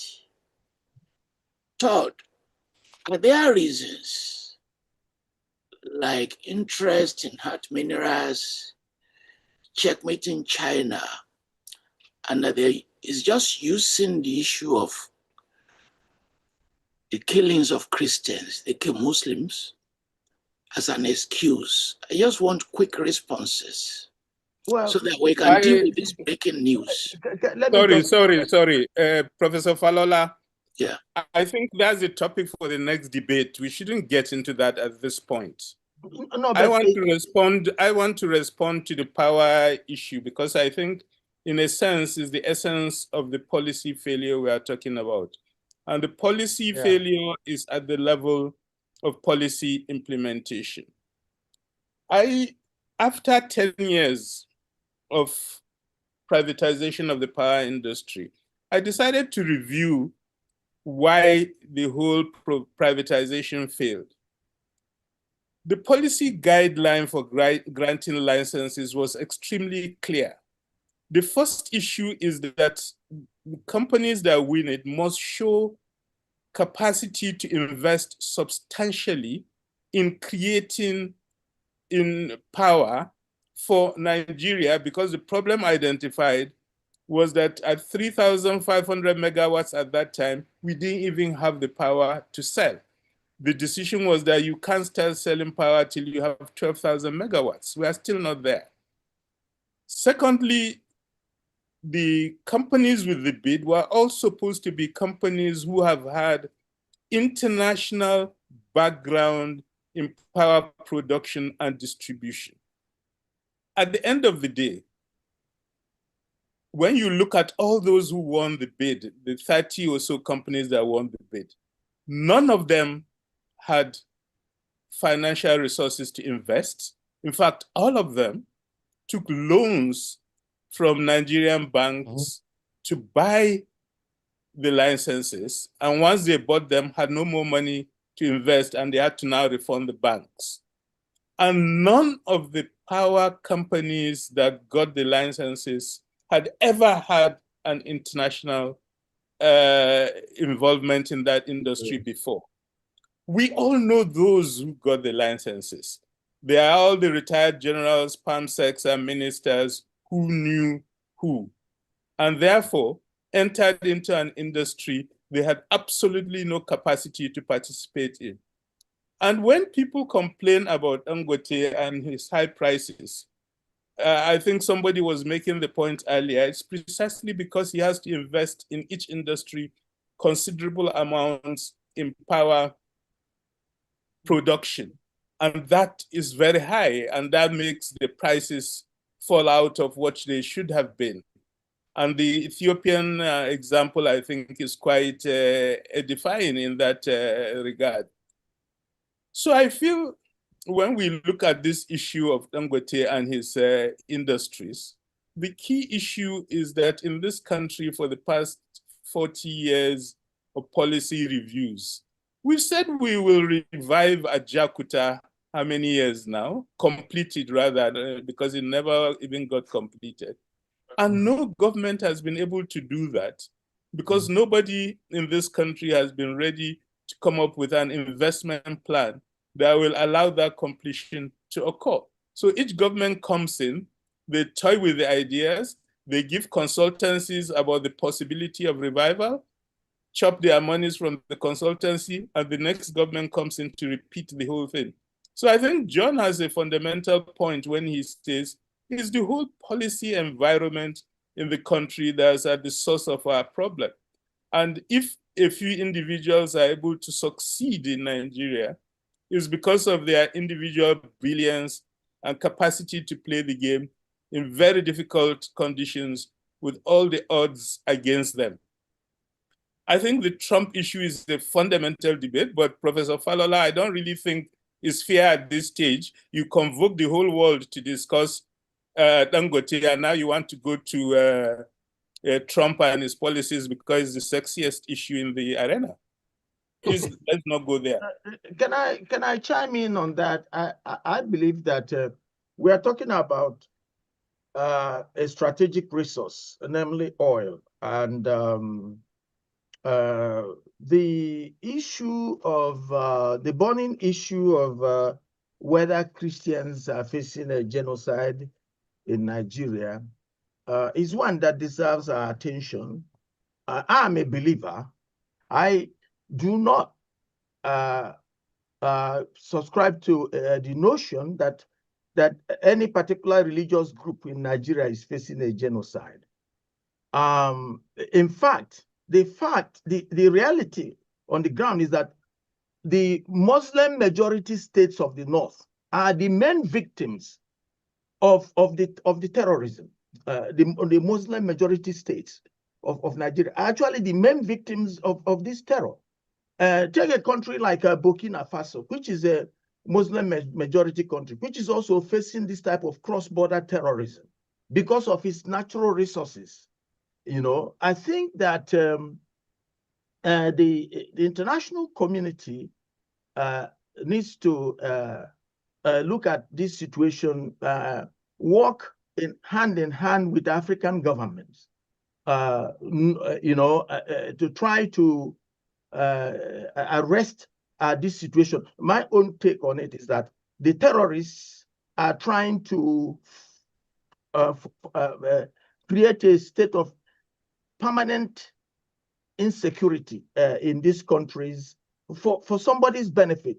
And I don't, the notion that that Christians are facing a genocide in Nigeria is a laughable notion, to say the least. I don't. I want to rescue my friend, Dr. Professor Falola, to say that he should not have asked about the issue of Christian Muslim issue, but as to whether there was somehow some background as to Dangote's refinery its size, the fact that it has disrupted American refining in some respect. There were some refineries in America that were supposed to come online that did not come online because of Dangote's refinery. And the question that Professor Falola may not have asked was whether there was some ulterior motive, behind a sudden interest in Nigeria's killings. And I think that's where it really is, because there have been speculation that suppose tomorrow he internationalizes this issue, and then through a false flag staff, somebody goes and hits Dangote's refinery and puts us back. So we really must be very careful. As a Nigerian American myself, I'm a dual citizen of Nigeria and America. I take strong action or feelings against any threat of invasion of the US of Nigeria. But I do not believe that it's just this issue of Christian Muslim, but that there are many other issues, including our strategic assets, including action like Dangote Refinery, that could be at the back of their minds. Thank you. Thank you, Prof, for raising. I completely agree with you on that point, that will be part of the issue. And we do know the countries the United States have been at war with. It's a lot of on Venezuela now, on Iran, on Syria, Iraq. The oil is very central to the American war machine. But we are supposed to have had 5 questions which we are supposed to respond to. And I'm not aware we've gone far in that regard. So I think I have a concern with discipline, that if we set out a way to operate, we should keep to that way to operate. But then that's not for me to decide. Professor Okafor, you can just continue and do what you want to do. After all, it's a free world. No, I see the cogency in your argument that we should not stray off course. But the developing news does intersect with the issue of strategic resources in Africa, and so the question that Professor Falola raised is not irrelevant to our subject, so any panelists who would like to chime in on that is free to do so. Could you unmute Onyeukwu? Onyeukwu is talking. Unmute Onyeukwu. Thank you. Thank you. For some reason, I mean, it's something that has trended through the all the platforms in Nigeria of recent. I had some thinking around it, and I think I'm just somehow unable to say that our problem can be isolated, or we can forget government in the discourse, because government drives development. I think these challenges reveal deep-seated institutional and governance weakness that must be addressed. It is the way that our governments approach some of these issues that have made it linger. I mean, something will happen. Government officials have perfected the act of condolences. I think they already write the speech for condolences. If it happens in whichever local government or whichever part of Nigeria, issue a condolence. The president chooses, in most cases, don't even go to the location to talk to the citizens. President Tinubu did not go to Yawata, I think, but he said it was bad road. But people said, no, Yawata is off the main road, Abuja-Makurdi Expressway. He did it. The police IGP, something happened in Plateau State. I don't know the location now. He went to see the governor. He didn't go to the location. He told the governor, who will do this, who will do that, and all of that. Came back to Abuja. So when you do that to your people, when they are shouting about a challenge, and you continuously do that, people lose trust in government. And because people have lost trust in government and governance in Nigeria, because our institutions are weak, because those who are supposed to be strong men in power are only strong for their own interests and pockets. And the institutions are weak. So it creates that, it compounds the institutional weakness is further compounded, and this is deeply polarized narratives. Religion, too often weaponized by local political actors. It blurs the line between faith and governance. It diverts attention from underlying socioeconomic roots of conflict, poverty, exclusion, and weak government structures. So that is there. We need to bear that in mind. We don't have structure. Our police will not respond, or they respond very late. What happens in just the last Christmas killing? People said they were calling the military. The military did not show up. When they left, people left, military showed up. There are complaints, even by the governor of Plateau and Benue, that terrorists have taken over certain communities. What have our government done? Nothing.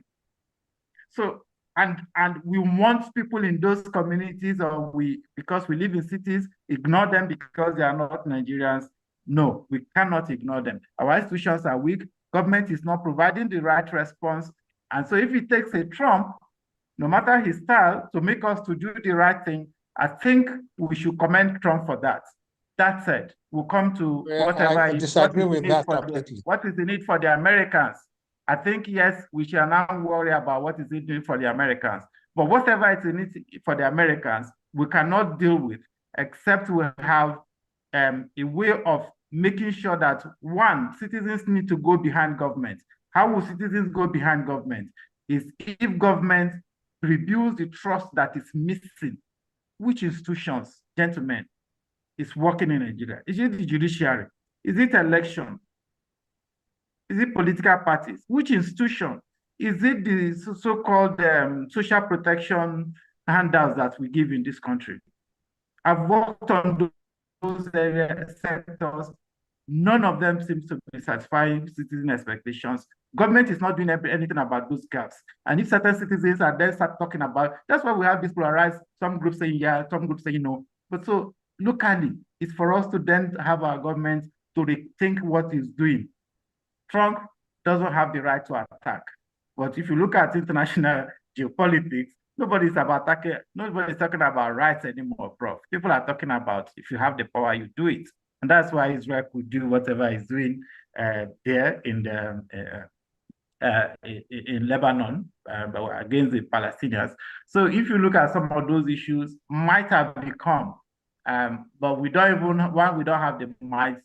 And that's why if you look at our government response, both the ministry and the government, they were very reconciliatory. We'll work with America. And I hope really that we'll start taking the right steps. For me, I think it should make us take steps, reform steps. I don't think we should support any Nigerian or anybody at all should support any country or America to attack Nigeria. We should defend our country, but that should not make us to forget the fact that we have serious issues that needs to be dealt with. When will our political class begin to take issues of governance very seriously? When will they, for instance, we go to the National Assembly, there are revelations, this has happened, and they will tell us, oh, we are investigating. And then the next thing you will hear is that, oh, they get settled by the various ministries and nothing happens and we go ahead. Remember, the former Accountant General, $90 billion or Naira or more. Nobody is saying anything about it again. Well, the barrister has opened up a can of worms. And Professor Falola, a moment ago, called our attention to the fact that the audience is itching to ask their own questions. So, Professor Falola, can we begin to take questions from the audience?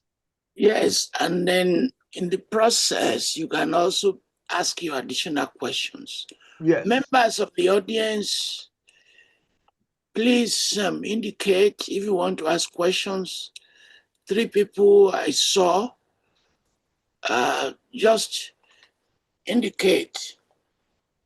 So you, Professor Okafor, you just, Babaye, please, Babaye, ask your question. Yes, Babaye, go ahead.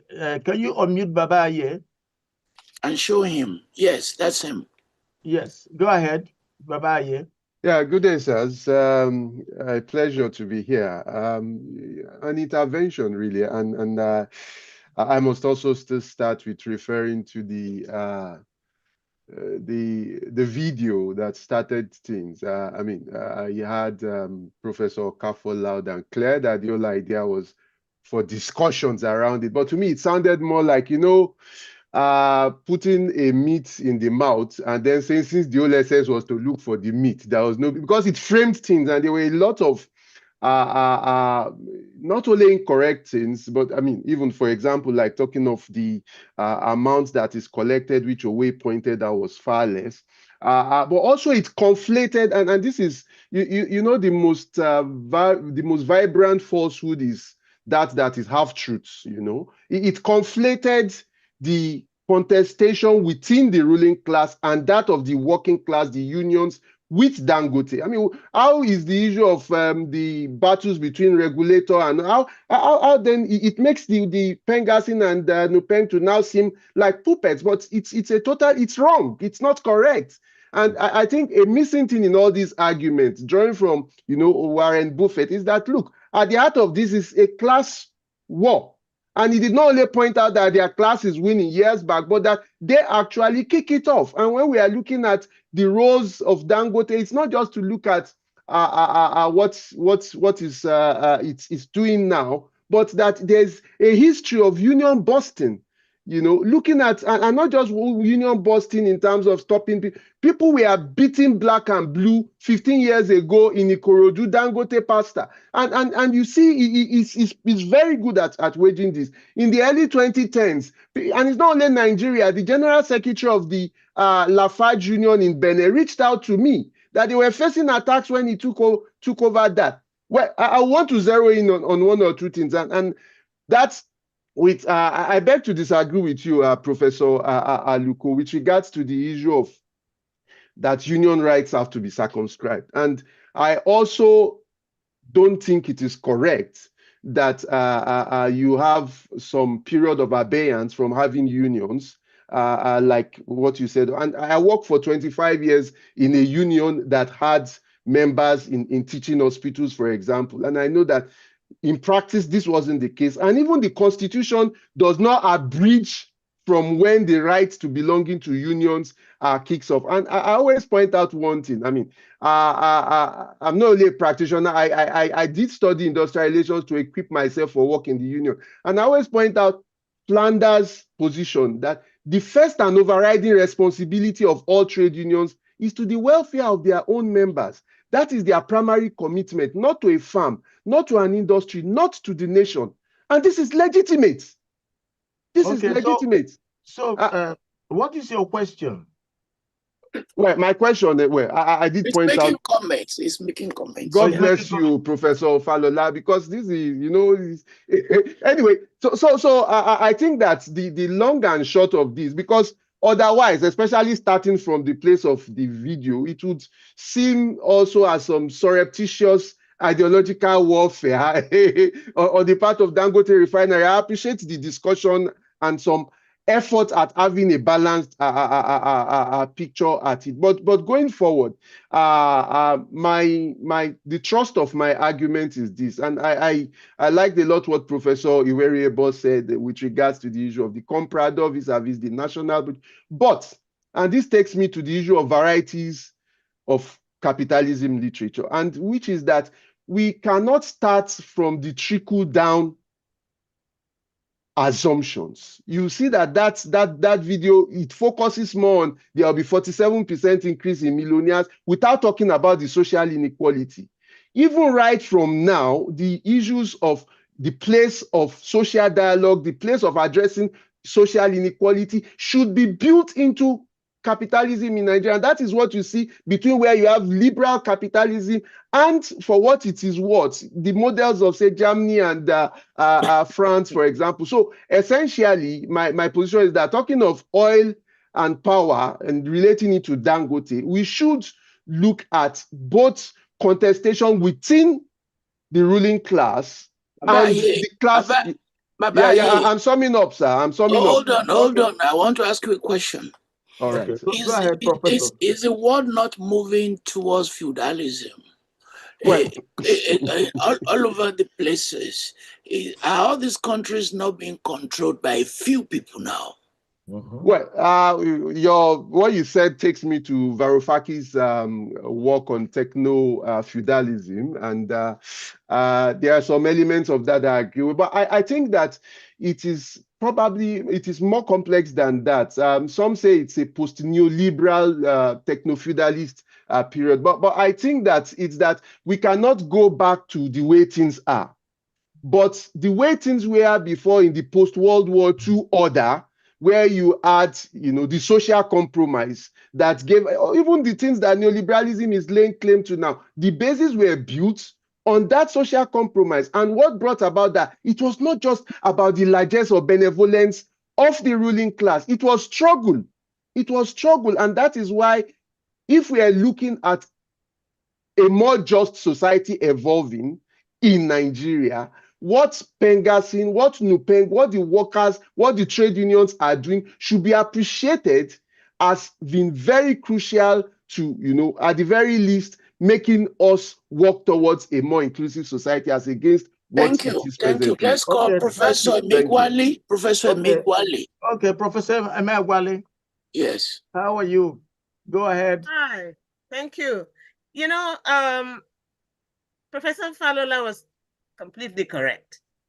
There is a connection between, and also Professor Aluko, there is a connection between, as a matter of fact, that Dangote refinery and Trump's threat. The refinery is the world's largest. That alone has terrified the ruling elite in the US, in the West. And as Professor Lucas said, who knows that, along the way, damage to the refinery, this and that. And we know that the Al-Qaeda and all these Islamists are backed by the West. They use them as a tool. They have empowered them to carry out the job. And so we've got to be very, very cautious now and very careful. The other thing too is that the Trump regime has recognized that it lost, in Ukraine. They're panicking about Venezuela, realizing that, Russian, Chinese military equipment, would be formidable. And so I think this is also an attempt on the part of Trump to divert attention. He may really attack Nigeria. Let us not be, the man is capable of doing that. And also recognizing that Nigeria doesn't really have powerful allies with the military capacity to confront the American state. So anyway, to wrap it up, we have to to link these two. There's a connection. And we have to be very careful, very cautious, because this might be the empire trying to retaliate from, the world's largest refinery should not be in Nigeria, as far as they're concerned. Okay. Iweriebor. Well, that's quite a point. Iweriebor, Professor. Not good luck. Another Iweriebor wants to ask questions. Okay, Iweriebor. Okay, I see. I'm looking at the hands raised. Unmute her. Unmute the Iweriebor. Go ahead. Go ahead. Iweriebor. Hello, can you hear me? Yes, we can hear you. Go ahead. Good day, everyone, and thank you to the organizers for organizing this panel. I would like to ask the panelists, but particularly I'd like to ask Professor Iweriebor. That's your husband, by the way, right? Well, if you say so.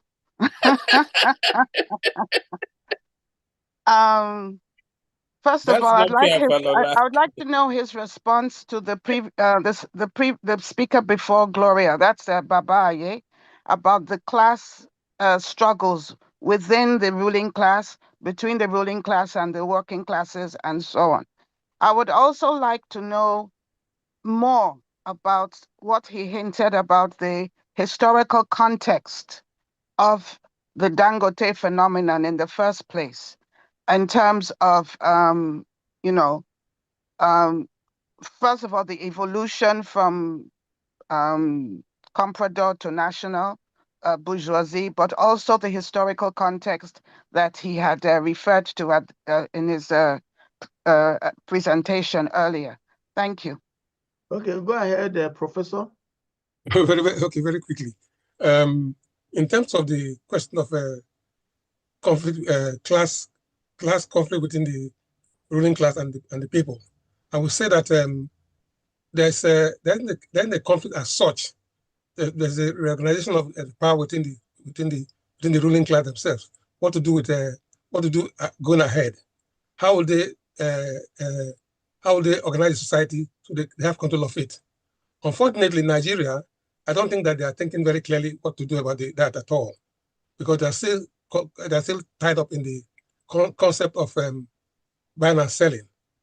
So from that point of view, I don't think that there's much internal conflict within the system itself. But between the people and the capitalists, I think it's also very complicated, really, because if you see it on the one hand, the coming on stream of Dangote refinery, for most Nigerians, I think, it's a good thing to happen, because they get relief from that refinery producing oil. So from that point of view, I don't think that you can talk of class conflict against the ruling class, as long as someone like Dangote produces what they want to be done. Ehiedu, are you not using the structures of thinking when you and I were in school in the 70s? Are you still committed to those binaries of the 70s? We all grew up on Marx's diet. Are you still using those tropes? No, I don't. I don't at all, because my thinking has grown since then. I realized that when you think of development across the world, what matters is what people choose to do for themselves. So from that point of view, I'm not the trope of Marxist lessons and that at all. I believe in radical nationalism. If you look at China, if you look at Soviet Union, what they did first and foremost was not about the ideology of socialism, but national development. That's what they did. China used communism to organize itself to go out of the control by outsiders. That's what it did. So it's an attempt to develop, let it to develop itself as a powerful country, irrespective of the ideology. So from that point of view, today, I believe that Nigeria or any African country should develop its people who are able to, who are in a position to take it further. I don't believe in total capitalism at all. I don't believe in capitalism at all, because capitalism has showed itself to be very cruel a system. So I feel that we should develop a system which takes into account our people's well-being, first and foremost. But we have to take a country be above the level of poverty for everybody. So from that point of view, I believe that I have to follow a new way of thinking of life in terms of development as such. So my own alternative is what I call liberated development, that we should develop, if you pay attention to development, capacity development. If we develop our national technological capacitation along the way, we can get where we want to go, first and foremost. Thank you, Professor. Let's hold on that. Thank you. So Professor Aluko, Professor Aluko, state. We're on the audience. I'm a member of the audience. Okay. Professor Aluko, so can you see sustainability in Dangote's business, Afe Babalola's university, we've now produced a number of people who are very successful in creating entrepreneurship and businesses, successful ones. So 2 questions. Why are they sending their kids abroad if the kids can inherit these businesses and manage them? And second, if a business like that of Dangote relies on his skills, on his personality, on his talent, what happens when he drops dead? Well, I could not speak fully on the business propositions or whatever of Afe Babalola, and I believe we were talking about certain hits. Maybe I didn't get you right. But I'm one who believes that a business is set up, it has inputs, it has investments, it wants to make a profit, and whatever it is it needs to do that is legal, that it protects its workers, that is environmentally friendly, whatever it takes for it to make its profit, it pays its taxes to government.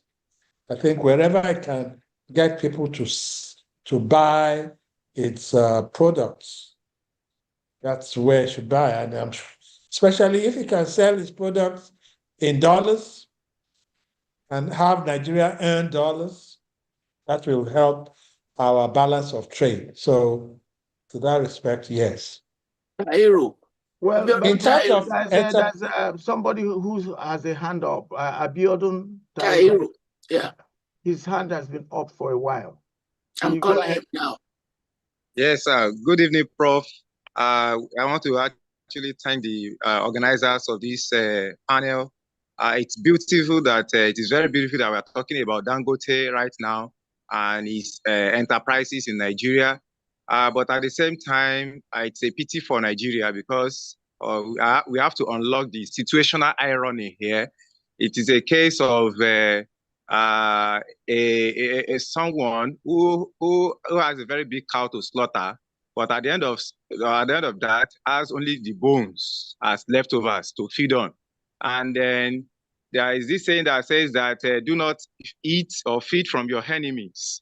But the fact is that our friends didn't cook anything. That Yoruba adage, Professor Tony Falola will of course be able to interpret it very well.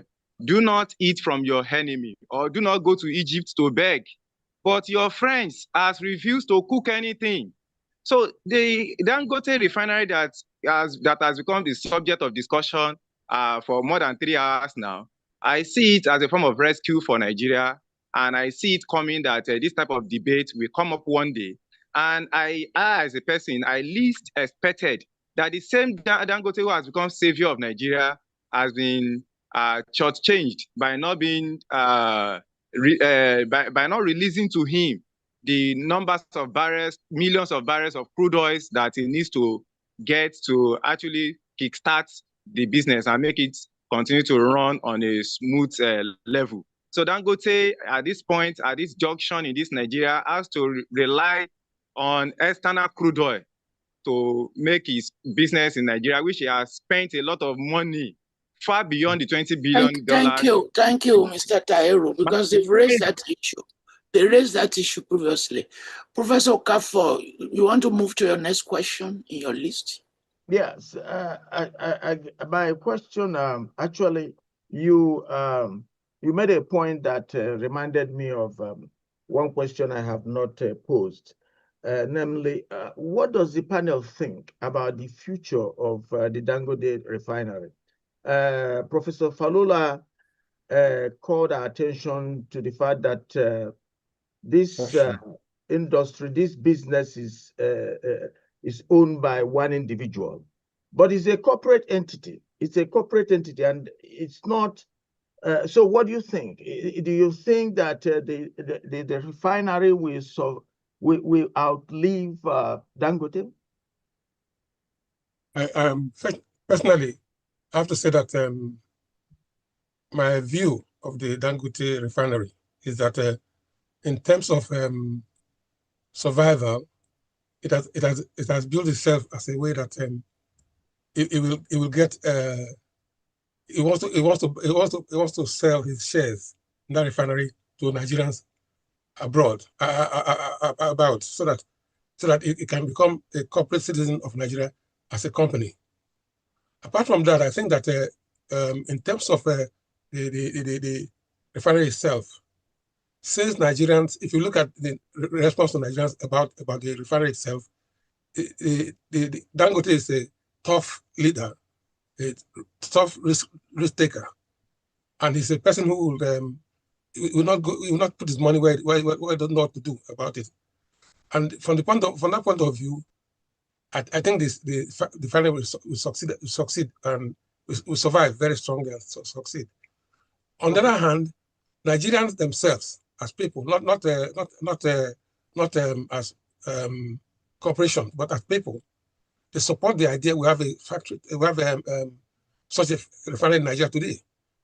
I think she has popular support of Nigerians to make the refinery survive. That's my take on it. Okay. Dr. Okafor, can I respond quickly on one issue? Yes, go ahead. As a university person, I'm actually concerned in certain respects about this issue of succession.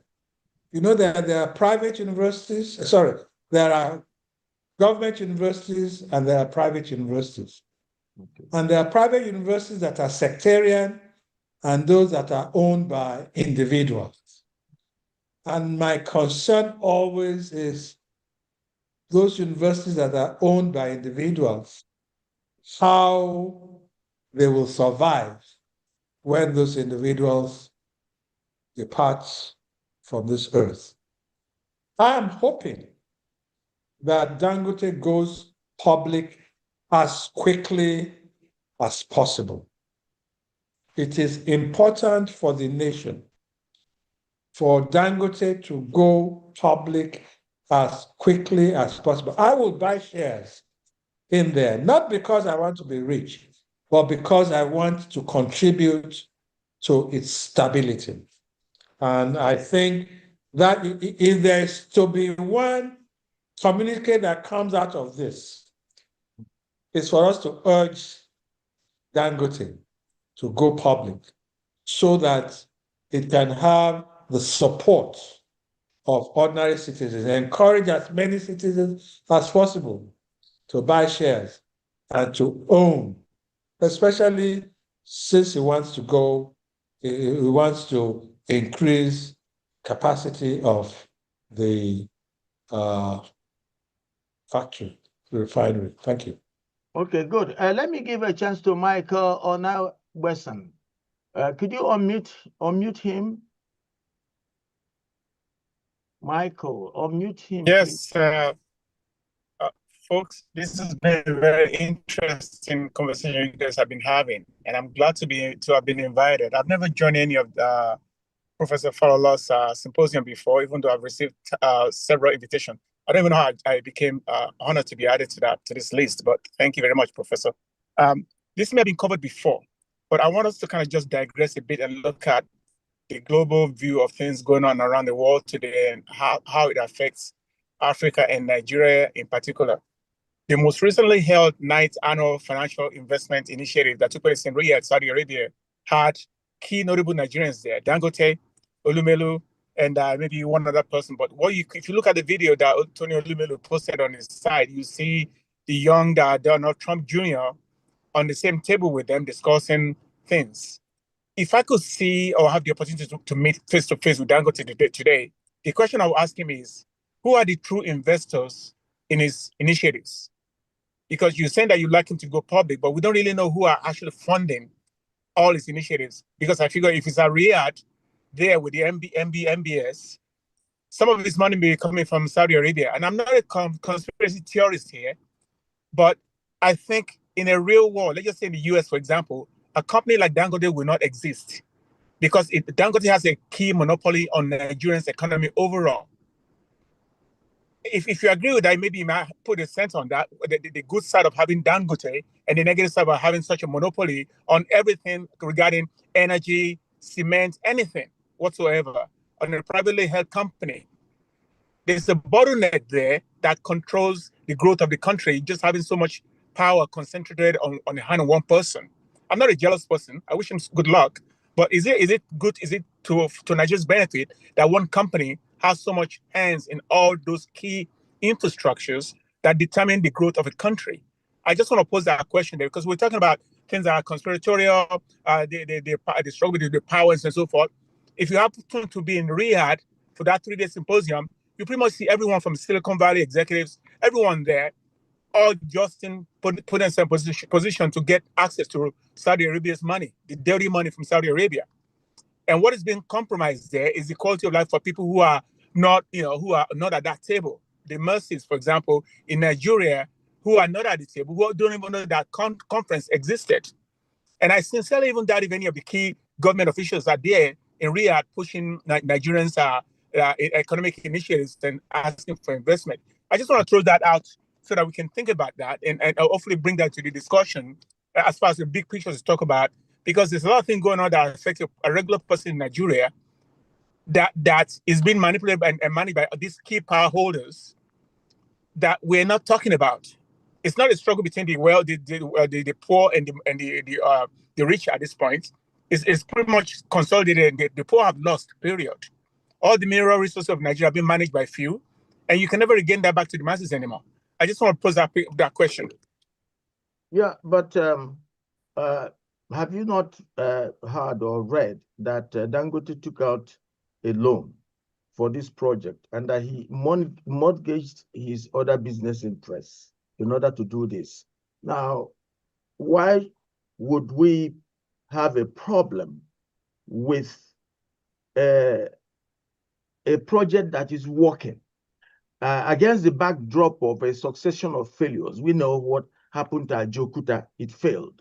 We know what happened to the 3 refineries owned and operated by the government. So should this refinery created by a private individual and is working, shouldn't it be a source of pride and for everyone? I think the speaker was asking for more openness. I think he's asking for more openness, that if you have such a national asset that we want to depend upon, are there other interests that we do not know about that are manipulating in the back? I mean, he talked about Saudi Arabia, he talked about, we never know.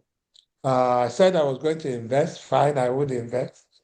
But I think there still needs to be a certain amount of openness and transparency as to all the people who got him to where he got to, so that we know that the national security, I mean, this, again, I say it's a strategic asset.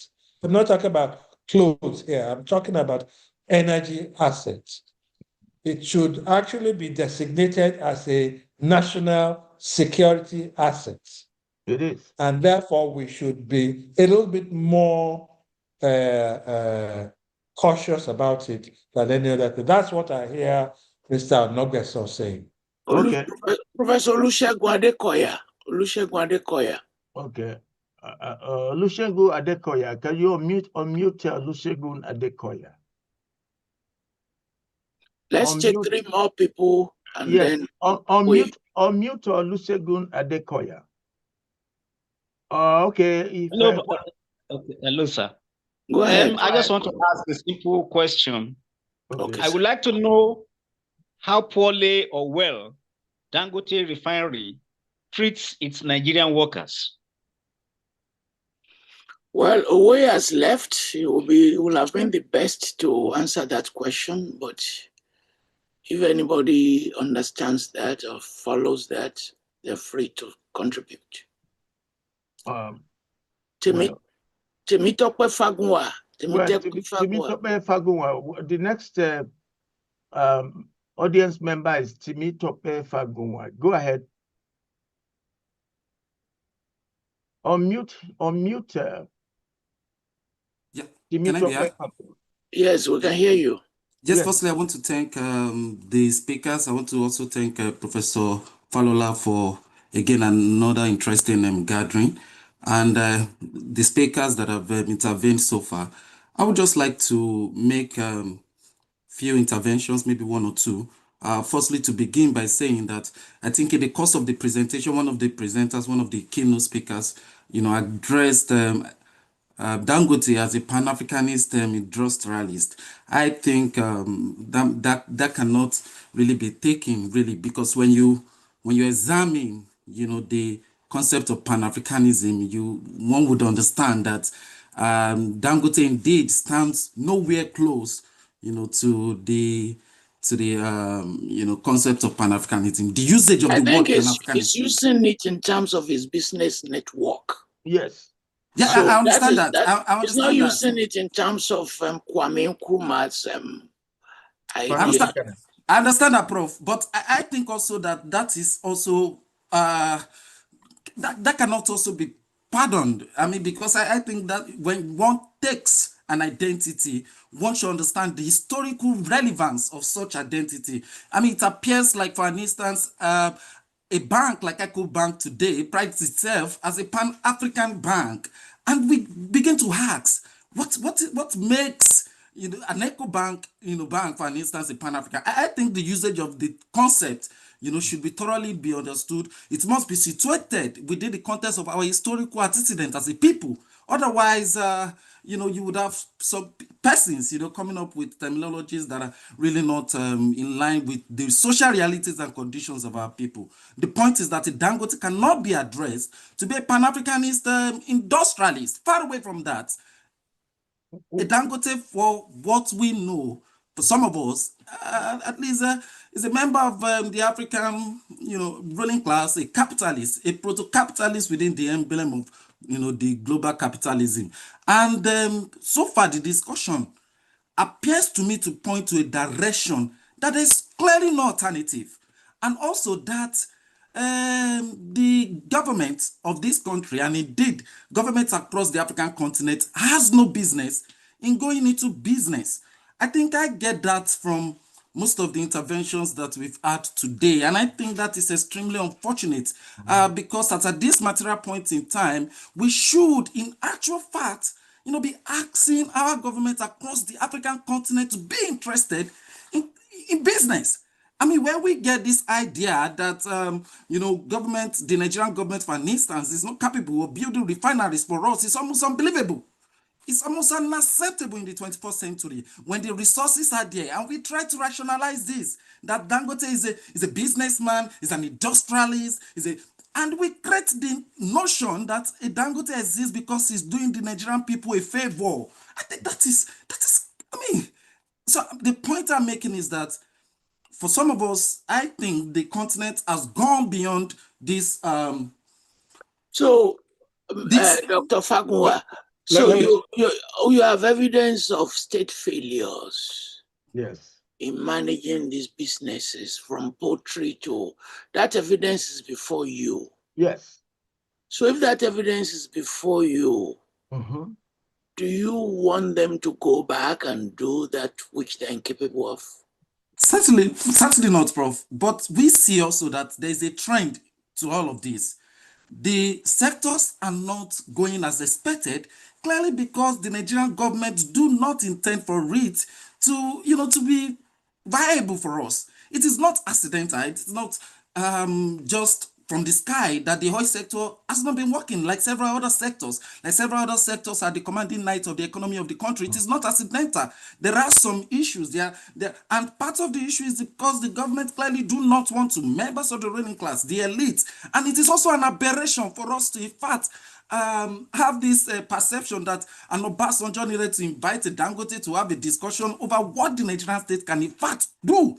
So the point that needed to be made is that Nigerian we state cannot give lacks up. the We cannot. capacity. We The cannot give Nigerian up state totally. lacks the We cannot capacity give to up do totally any of over these the things. notion of the fact that there are some important sectors that need to be handled by the government, and the oil sector remains an important sector to this. No country, in fact, as a matter of fact, the most industrialized capitalist countries. Thank you. Let me intervene. Let me intervene. Can Please I? go ahead, Professor. I want to intervene. Allow many of us to intervene here. Let them intervene. Let them intervene, please. Yes, Go ahead. Intervene, then we'll go to Harry Olumide. Yeah. Yes, Please go ahead. Can I make Yeah, my go point? ahead, This Professor is Iweriebor. important. Let all yes, of us please. Go ahead, Professor Iweriebor. I want to make it very clear that I define Dangote as a Pan-African revolutionary and industrialist for practical reasons. I've thought about this for a long time. I read about 10 years of working on this matter. It's a Pan-Africanist because he's fulfilled the assumption of Pan-Africanists that you should create a way for Africans to develop internally. He has invested on all Africa more than any person in the world today. He has captured the feelings, thinkings, and ideas of Pan-Africanists from 1900 to now. He's the first person to embody the assumption that Africa can unite, Africa can gather resources, and Africa can build. From that point of view, is a real Pan-Africanist. I'm not talking about Pan-Africanist people you talk about, but when you look at it, you have to understand something about Nigeria. Nigeria is not a big country with definitions. Nigeria it's not like Nkrumah, Nyerere, Kaunda, anybody like that. I know that. But if you look at Nigeria is a pragmatic country. So our ideology is Africanness, blackness. So when you think of Nigeria as Pan-Africanist, I'm thinking of people who he went out of his way. He doesn't have to do that at all. He can get all the money from Nigeria if he wants to do that. But to go to 10 to 15 African countries to invest in Africa, to develop Africa. For example, recently he's investing over 1 billion in a new fertilizer plant in Ethiopia. That is $2.5 billion to produce 3 million urea. How can you say that Pan-Africanist? That is using that factory will support Sudan, Kenya, Tanzania, and Ethiopia itself. That's Pan-Africanism more than anything you can say. It's more than anything you can say about anybody in Africa. In the history of Africa, in the history of African Pan-Africanism, he's the first person to capture the ideal for African unity, African growth, African advancement. So I cannot move away from any claim that it's not Pan-African. It's Pan-African totally. Well, good. Thank you for the clarification. Can we go to Harry Olumide Ogunleye? But I had indicated I wanted to respond. And I wanted to. Am I allowed? Okay, go ahead. Okay, go ahead. Jibrin, yeah. I think the first important thing to note is that it's not the case that Dangote has succeeded in every industry he has attempted. We, the people of Kano, have been very upset with him that he has no industry in Kano and that all his industries in the country are to promote southern Nigeria. So he said, fine, I'll set up a tomato industry. He set up a huge tomato industry, but the organization of the production of tomatoes, which he has said he'll buy from local producers, could not deliver the type and quantity of tomato he needed. And at the end, he closed the industry down. And we are now asking him from Kano, what's the next thing you try for our state? Because we are also part of Nigeria Arising. But let me go back to the issue of this Pan-Africanism. I used to travel frequently both to Niger and to Cotonou, Benin Republic by road. And what you've noticed will be long queues of Dangote cement trucks at the border. both on the Niger border and on the Benin border, I've discussed both with customs officials and with the truck drivers. In all these countries, there is a concerted attempt to frustrate his effort and stop him. His trucks, each truck is delayed 3 to 5 days on this border, and I refused access. That drove his costs considerably. And when the cost got to a level where he felt it was no longer profitable, he decided, well, it's better to start producing these things in other African countries so that they themselves can feel they are part of this development. They are also having their industries developed, and they are building their own economies. And I think it's in that sense, I agree with Iweriebor that, frankly, the only interpretation you can give that is that of Pan-Africanism. But to go back to the earlier comments, and I find it really a very responsible comment, that somebody saw a photograph of Dangote in Saudi Arabia, therefore there may be Saudi money fueling his industries. You can't speculate like that without any information on what's happening. Let it be clear, the entire banks in this country fund Dangote's industry, and if Dangote falls, it's the entire banking system in Nigeria that collapses. The African Development Bank funds a lot of African, Dangote's industry. So does the World Bank.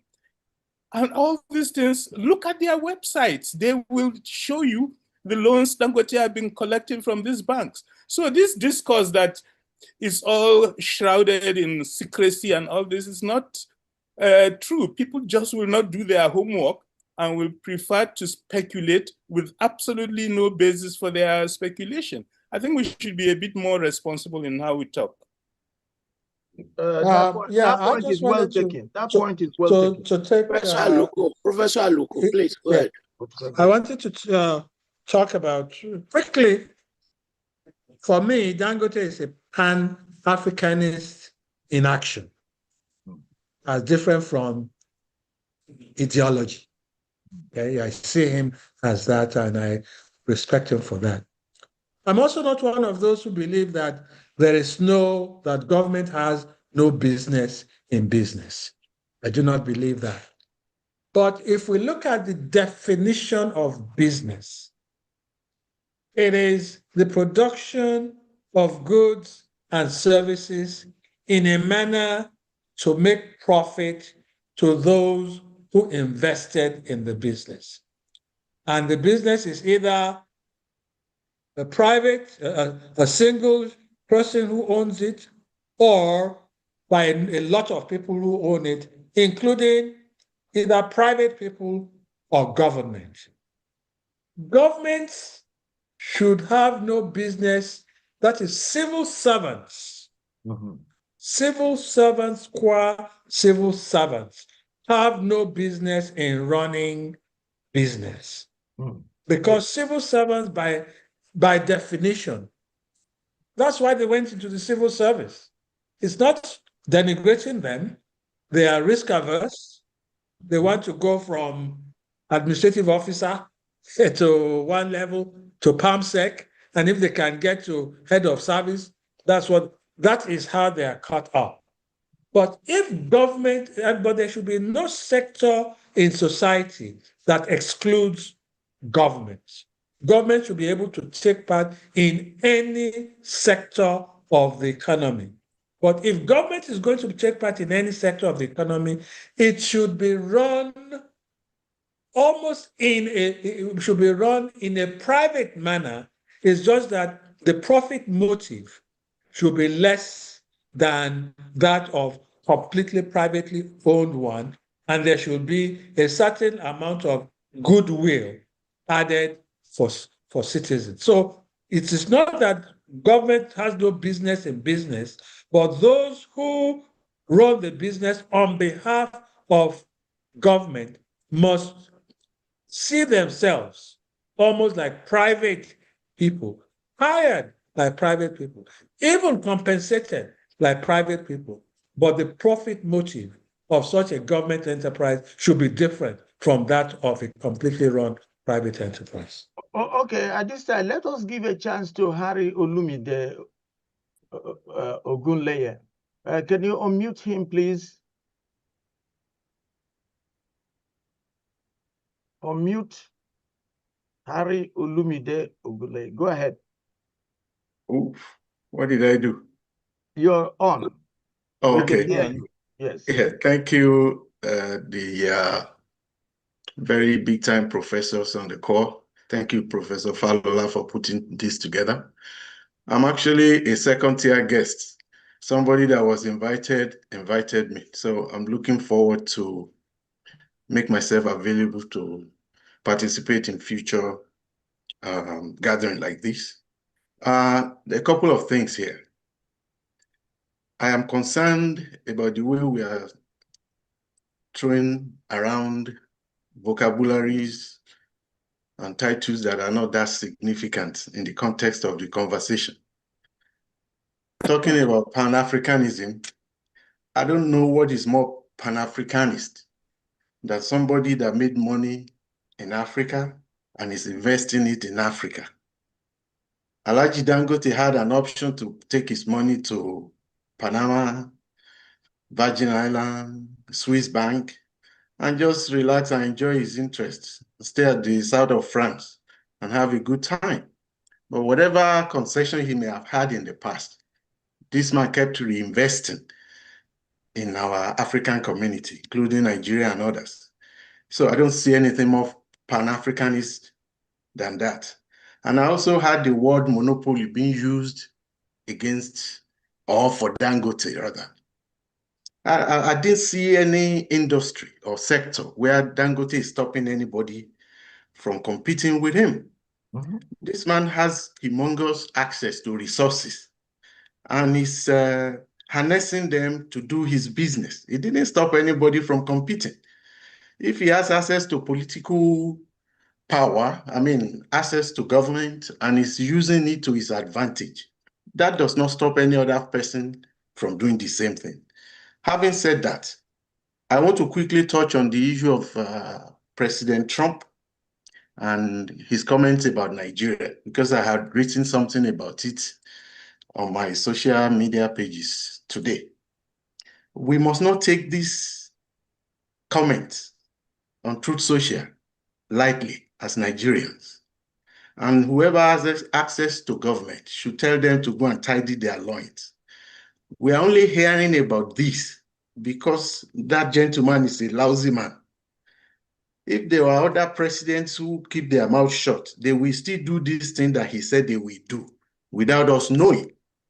And the other reason we have to take it very seriously as well is because this United States of America has a history of doing similar things.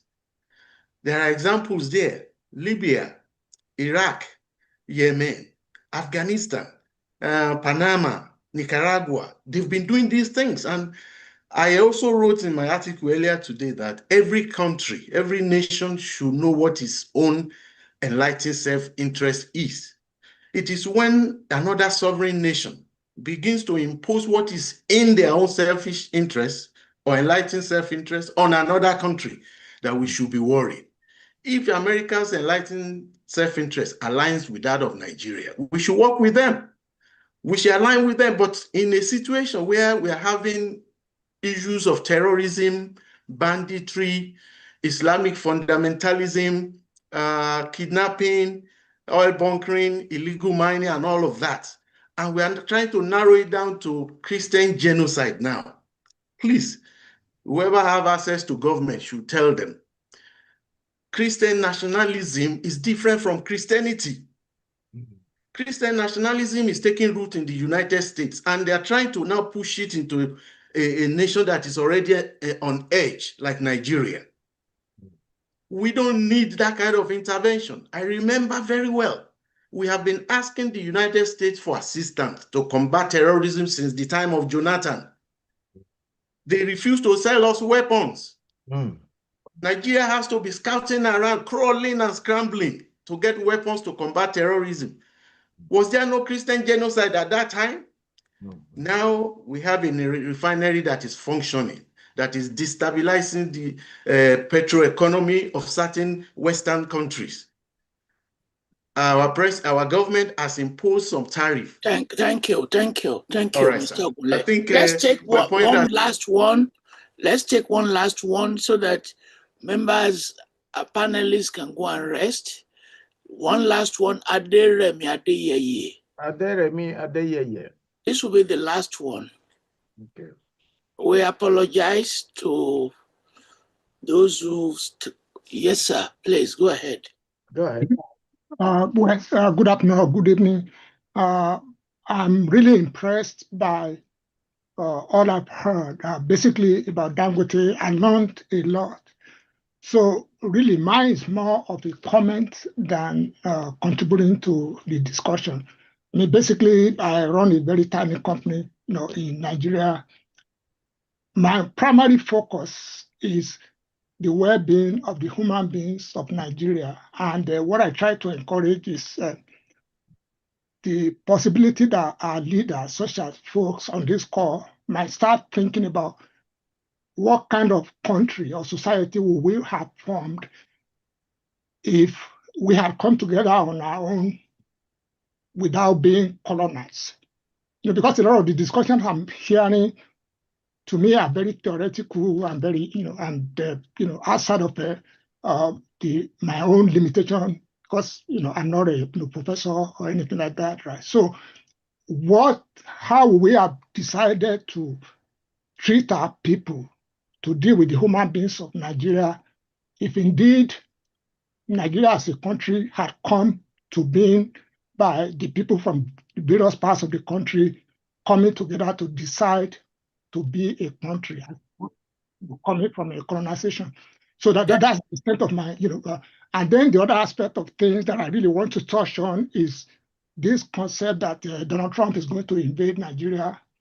I mean, if Donald Trump wanted to do that, I don't really see anything that Nigeria can do to stop him, right? So all we can do is actually address what is within our power to address. I will not, allow things. I'm not allow ourselves to get sidetracked by starting to talk about Donald Trump or what he will do. Hopefully, we will find a way to maintain our own dignity. Nigeria has a lot going for it, right? Nigeria is the largest Black African country, and there's a lot of, Nigeria has very good reputation in the United States. So our leaders should not start playing all these games about Donald Trump threatening to do one thing or the other, right? We should continue to focus on what's important for our people, and meaning wherever we can mean, but I really don't think. I'm not saying to ignore the threat. I'm just saying. Thank you, sir. Okay. Yes. Thank you. Let me thank you, Mr. Adeyeye. But a country should get worried if its sovereignty is threatened. Yes. Please, the moderator, can you now begin to close, asking them for their final views, and then I will come back to thank all of you. Okay, good. Okay, yeah, it's been a vibrant conversation that touched on quite a number of themes. Dangote as a Pan-Africanist industrialist, the role of government as a regulator, as opposed to being a producer in the economy, the place of unionism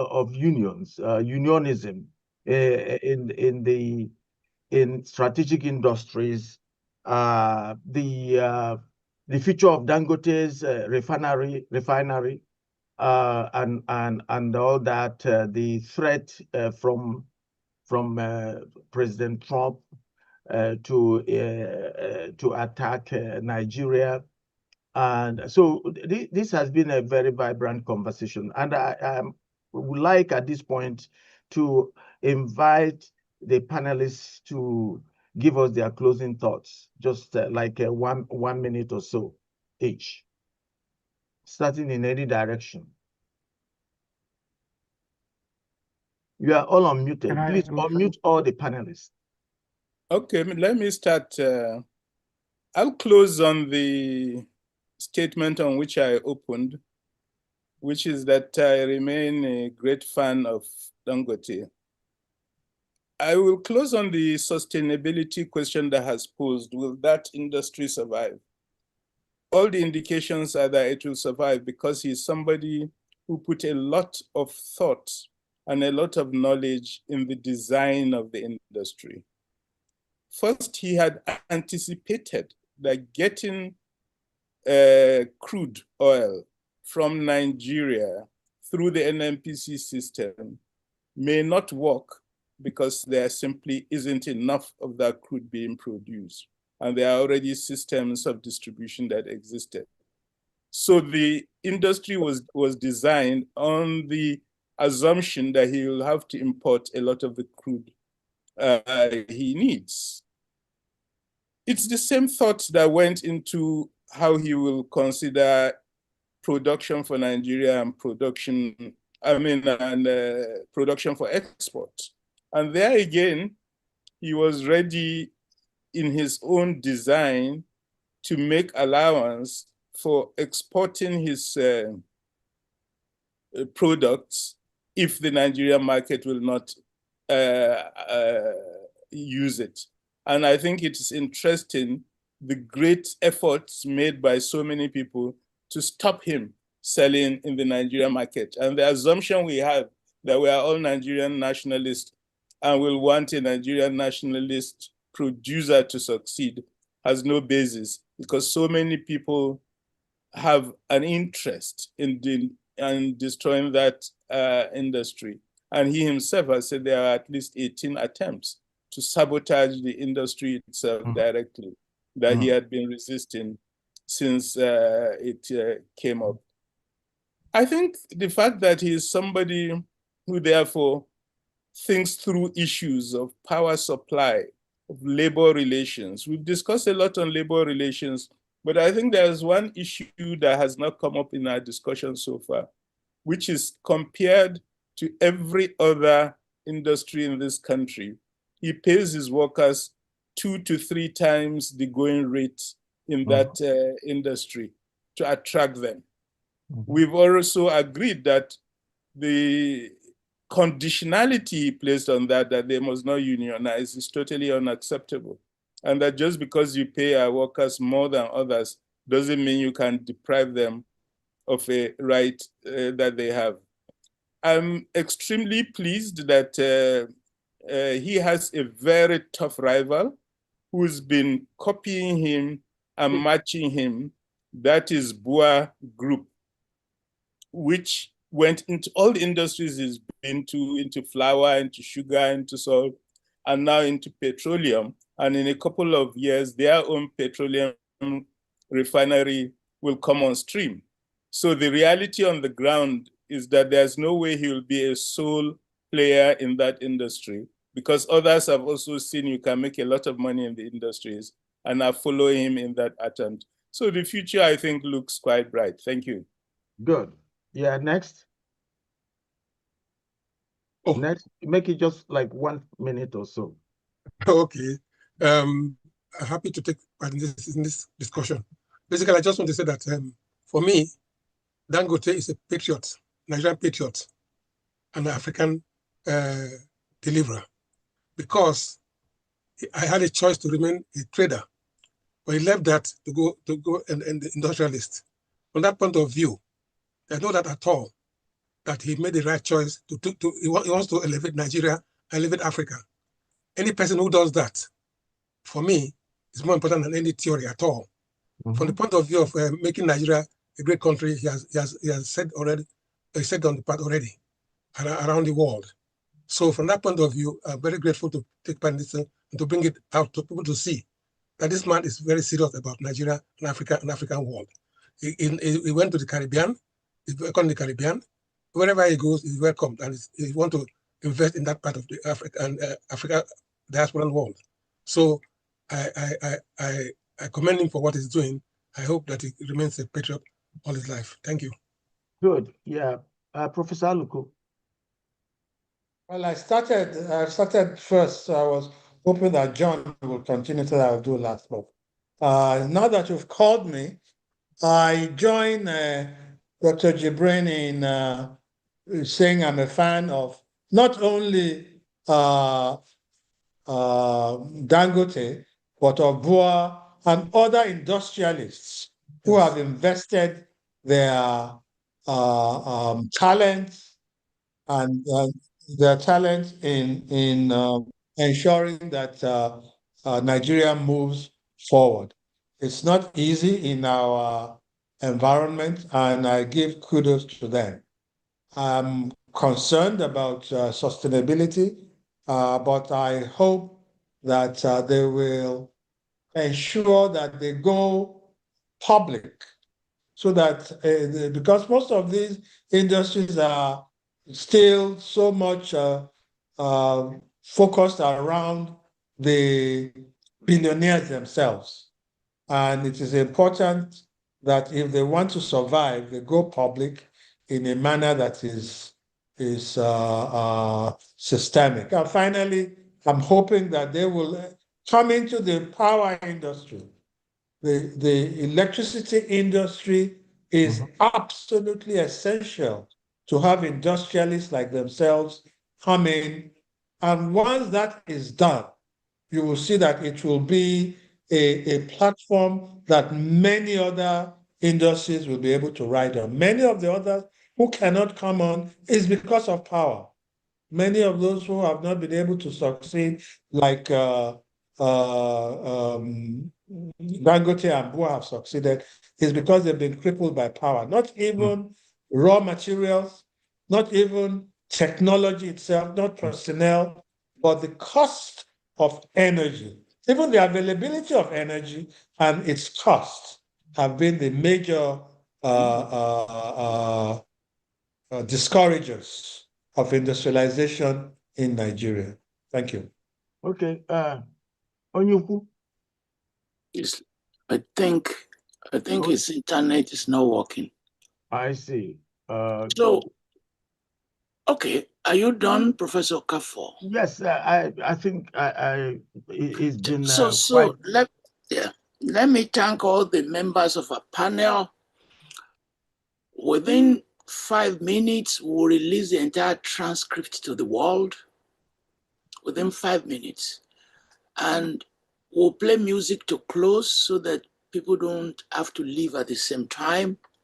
5 newspapers have joined us. Remember, we're just using Zoom to stream to other platforms. Some people have joined us on Facebook and on YouTube and live stations.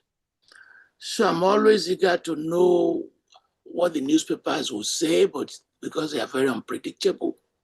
And then I do my own analysis in 1 or 2 pieces. And we keep this conversation going. November 9, next week, Sunday, we are bringing the president of ASU to talk about higher education and strike. December 7, we are bringing President Olusegun Obasanjo. He's appearing for the 2nd time to talk about the future of Nigeria. And on December 14, we are going to talk about Nigerian comedy, with all these comedians influencing us. There's so many now that we want to talk about them. Thank you very much, all of you. I think John has rejoined us. Let's give him 1 minute. John, please give us your closing thought in 1 minute. Yeah. Yes, can I? Yes, go ahead. Okay, I need to be unmuted. You are talking. John. We can hear you. No, he's not. He's still muted. We can hear you. Okay. I can talk. Yes. Well, go ahead, talk. Yeah, go ahead. I need to get this down. So as we draw this discussion to a close, one truth stands out clearly. The Dangote refinery is more than an industrial achievement. It's a mirror of Nigeria's governance reality. It exposes both our potential and our fragility, our capacity to dream big, yet our struggle to build institutions that can sustain those dreams. If we learn anything from this debate, it is that industrial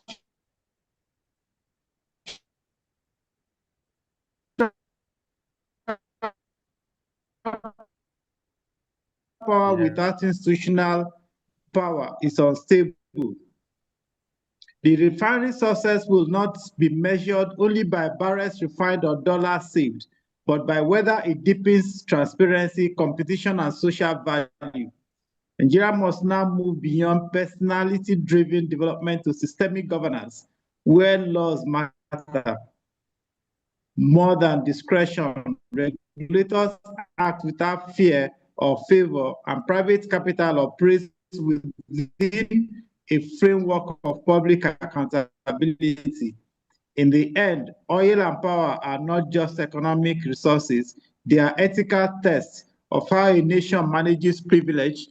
The refinery could symbolize not monopoly, but modernity, not dominance, but development.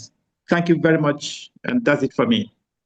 Yeah, let me also say, use this moment to say a big thank you to Professor Falola for trusting me and for giving me this opportunity to stand in for him. I also want to thank the panelists who responded positively to my call to participate in this discussion. I hope when I call on you next time, you will respond positively. Thank you very much. Thank you. Thank you. Enjoy our Thank you. music to close the program.